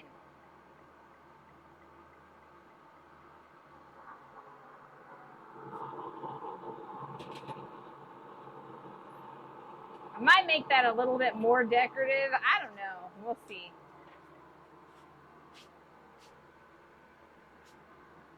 Ironwood. Palm beam. Also not bad. Hornbeam. What is hornbeam? I don't think I've ever heard of that one. I have heard of ironwood, but I don't know that I've ever actually seen it, you know? Your magnet looks like it's time to reclaim your iron filings, right? The one down there? A lot of them. I got a lot of iron filings. I need to sweep them up and stick them in a can, you know? See how much I got? Probably more rare than hickory. Yeah, like I said, I don't know that I've ever heard of those ones, or those woods. There is actually a like exotic wood dealer that is relatively near here. It's about an hour drive away from here, and I've gotten some heartwood from them. Turns a absolutely gorgeous purple after you let it like oxidize. So like when you cut it and when you sand it initially, it's like regular, you know, like a pine color. It's got a lot like more dense fiber. So like the grain is a lot thinner or like skinnier, but as it ages, it turns from like a lovely red into a purple. It's beautiful. Yeah, purple heart is. I said that different, or I said that wrong, didn't I? I think I said heartwood, but yeah, purple heart. When we were at BAM the first year, not this year, but last year, there was a hammer maker who used hickory handles, and then he put purple heartwood as the wedge in the top. It was gorgeous. They look so good. It would also help if they would stop bringing foreign pests that eat all the trees. That's very true. Trees they don't live very long. here in the US, especially in neighborhoods and stuff. There's a lot of like invasive plant species as well as invasive bugs that are killing all the trees. All right, let's change the angle on the camera so that it's a little bit more center into, because we are going to take the corners off of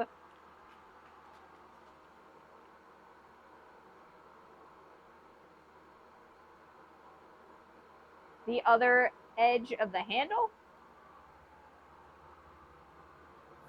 And then we'll heat it back up again, and we will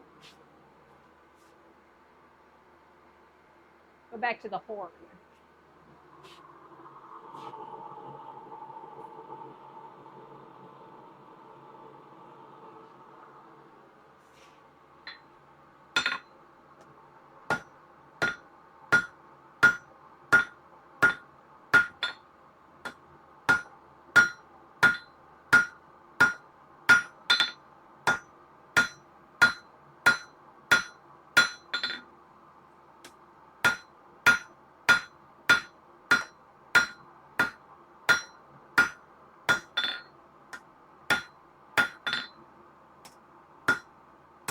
All right. Man, I love these new tongs. They hold on to things so well. I'm super excited for these tongs. All right, we're going to heat that back up, and then we're going to put another curve like in there for the other side of the handle.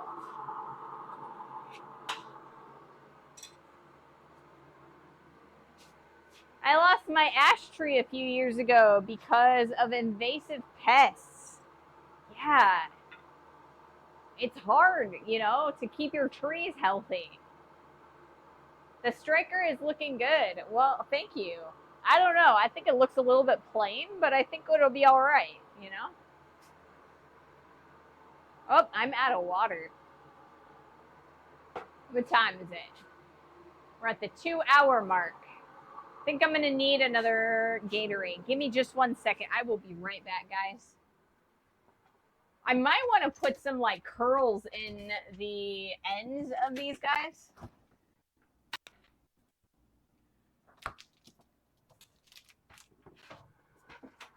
Make it look a little tiny bit more fancy.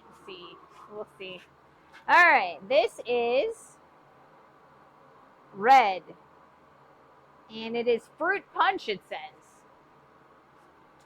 When it comes to tools, I'm function first, form second, but it looks pretty good, honestly. Well, thank you. I like a little bit of a balance between form and function. But you know, this is very sugary. It tastes less like fruit, more like just pure sugar. Ugh. Maybe I'll get used to it.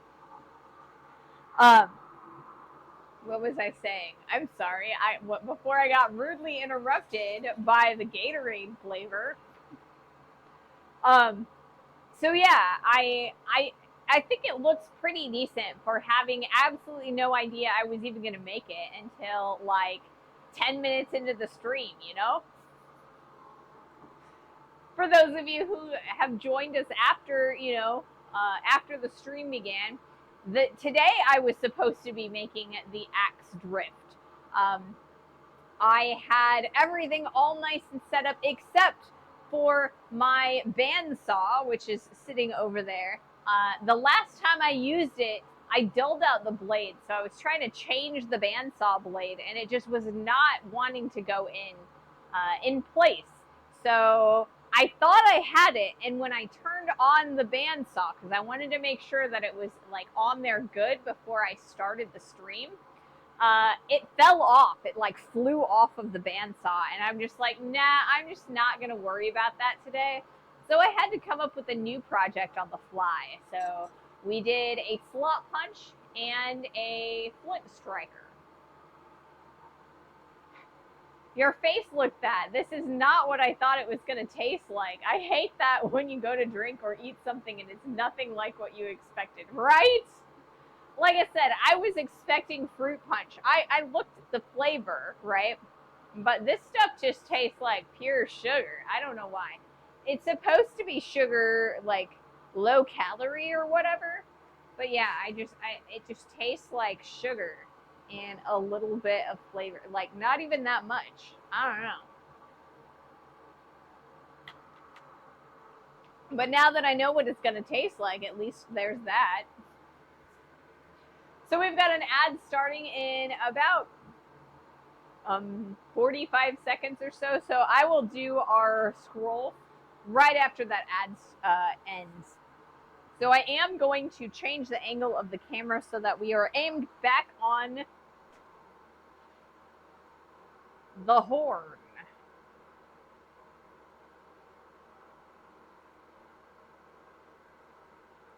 The horn, the horn.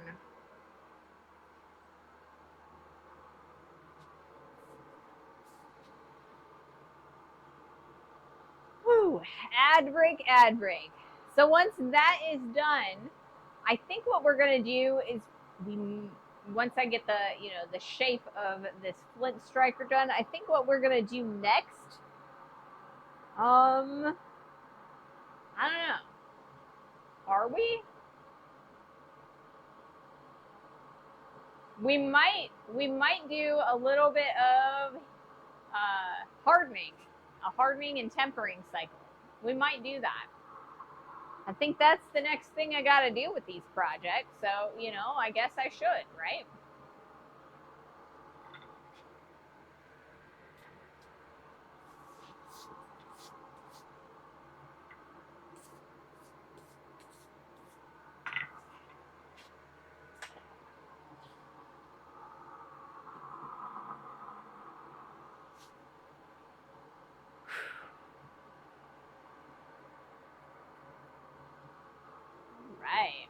All right. Ad break's almost over. Yeah, these guys, they're awesome. I love them. All right, let's do our next heat. See if we can't get ourselves a nice curve going. A matchy curve. And then we'll do some hardening and tempering.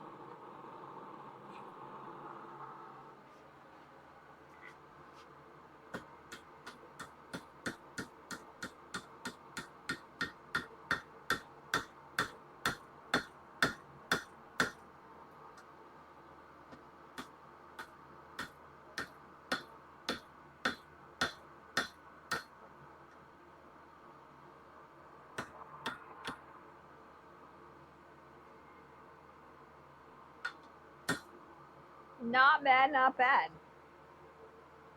It looks relatively even.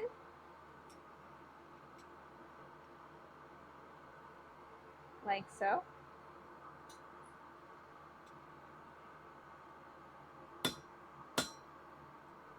All right. So there it be. So we are going to let that cool off. And then what we're going to do is take a look at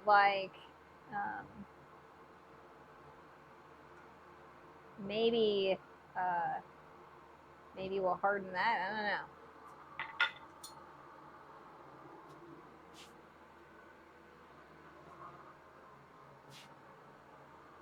Corwin, are you there? I have a question. Is S7, can I oil quench it?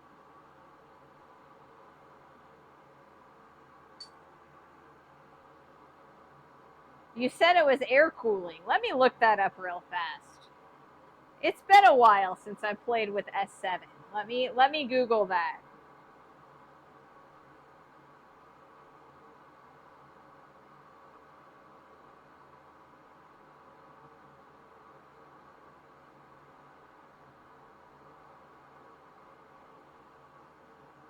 large pieces of it.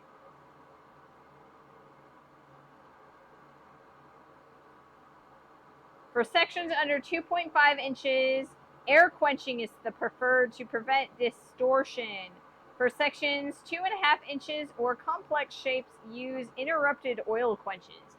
All right, well, Google says no. So maybe I won't be oil quenching this. I was gonna, but I think this is S7, and I don't want to crack it.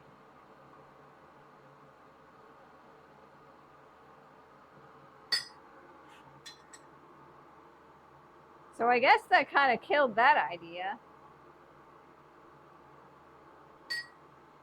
All right, what do we got here? So we do have this guy that we made, and we made this guy. So this guy is a slot punch, and we made a Flint striker. So hopefully this guy works. We're gonna have to cool it down first to see if it will work. I think what we're gonna do here is we're gonna put this whole thing in the forge, and we'll heat it all the way up and then air cool it specifically. I have already done that twice on the other piece that we made, the slot punch, this guy. So I thought I was normalizing it, but I was probably actually hardening it. So I think we'll be all right. I think we'll be all right. However,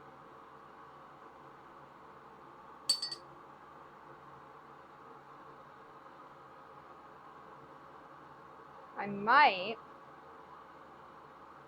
want to temper it.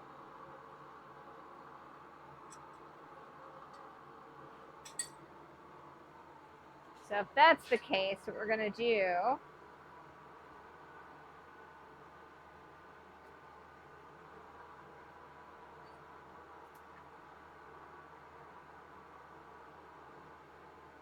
is we're going to, see if it skates a file. Yeah, you're right. That's what I should do. See if it skates a file.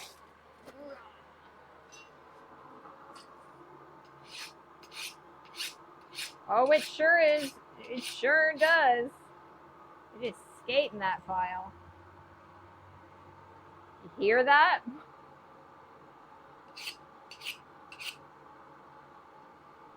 That is the sound of its of the chisel skating the file. So it is hardened already. So that's good. That's good.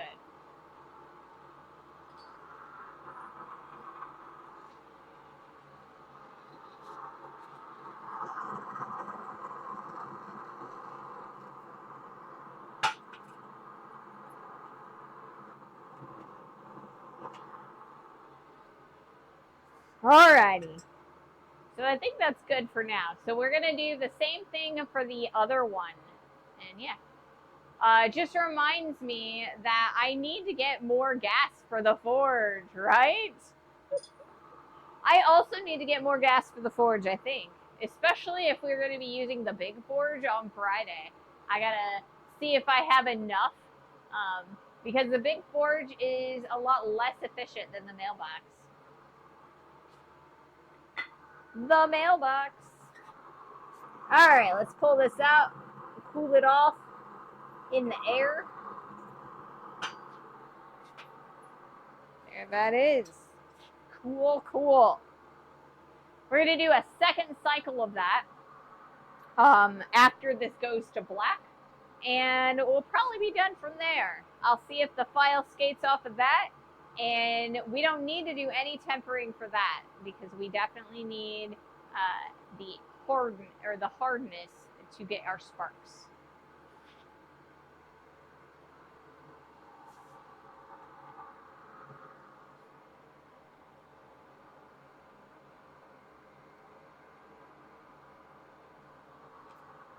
All right.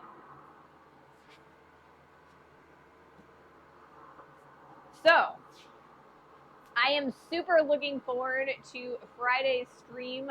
I will have the butler put the bandsaw blade on because for whatever reason it was not allowing me to. I tried. So you have to squish it down so that you can pull the bandsaw blade over. And I was able to squish it down, but I had to put my entire weight on it. So I think that I needed the butler to kind of pull the bandsaw blade over the spool. Help me out, you know? Then I will have the ability to cut the piece of steel that we're going to turn into our axe drift because we're using 2-inch diameter 4140 that we're going to use for our drift. And then we're also going to use a piece of the same for our axe head. Oh, okay.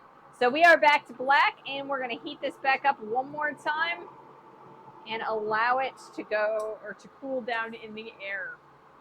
After that, I don't really have anything else to share with you guys today, unfortunately. So we'll probably raid off at that point.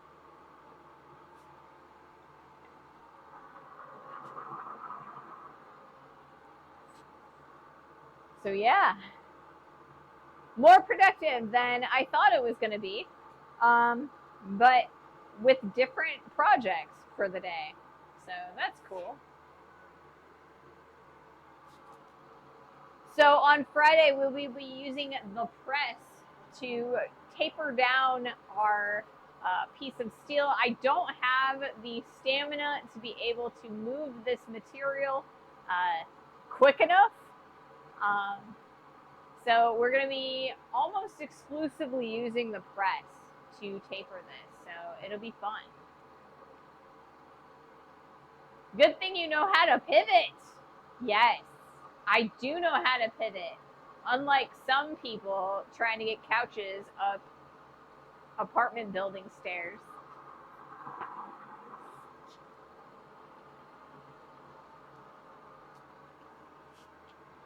Ross would be proud, wouldn't he?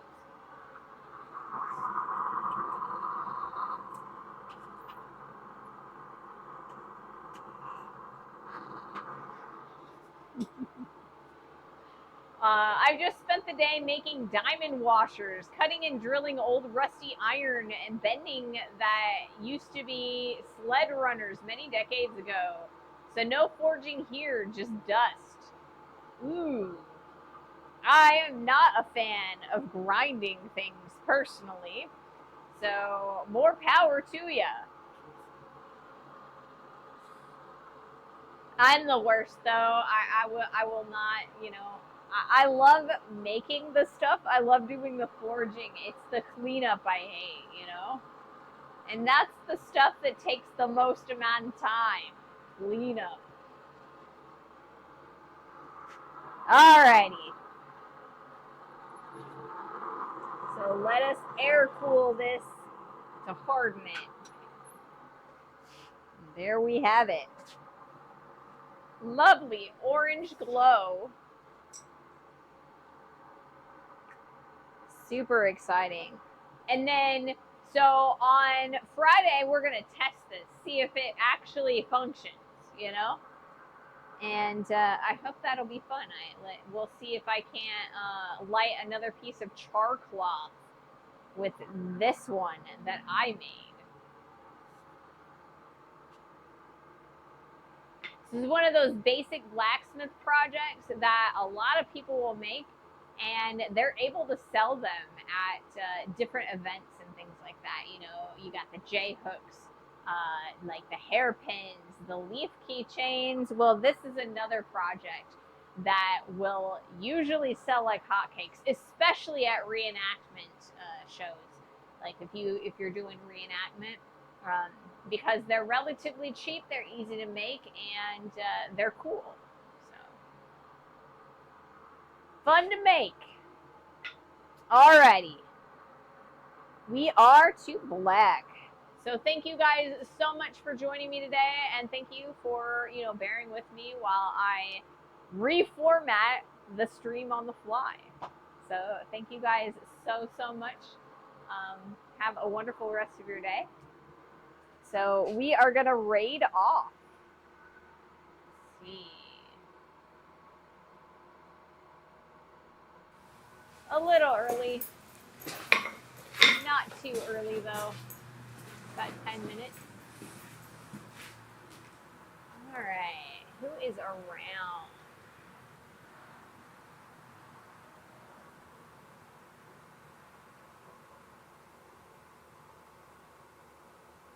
Raid off to Mr. Boombody. It's been a while since we've raided off to him.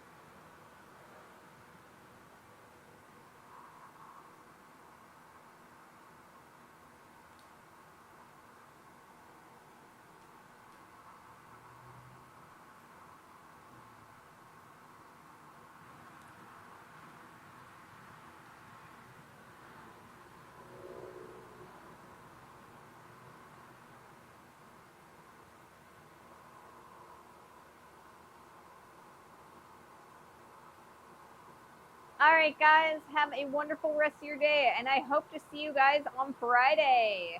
Thank you. Bye.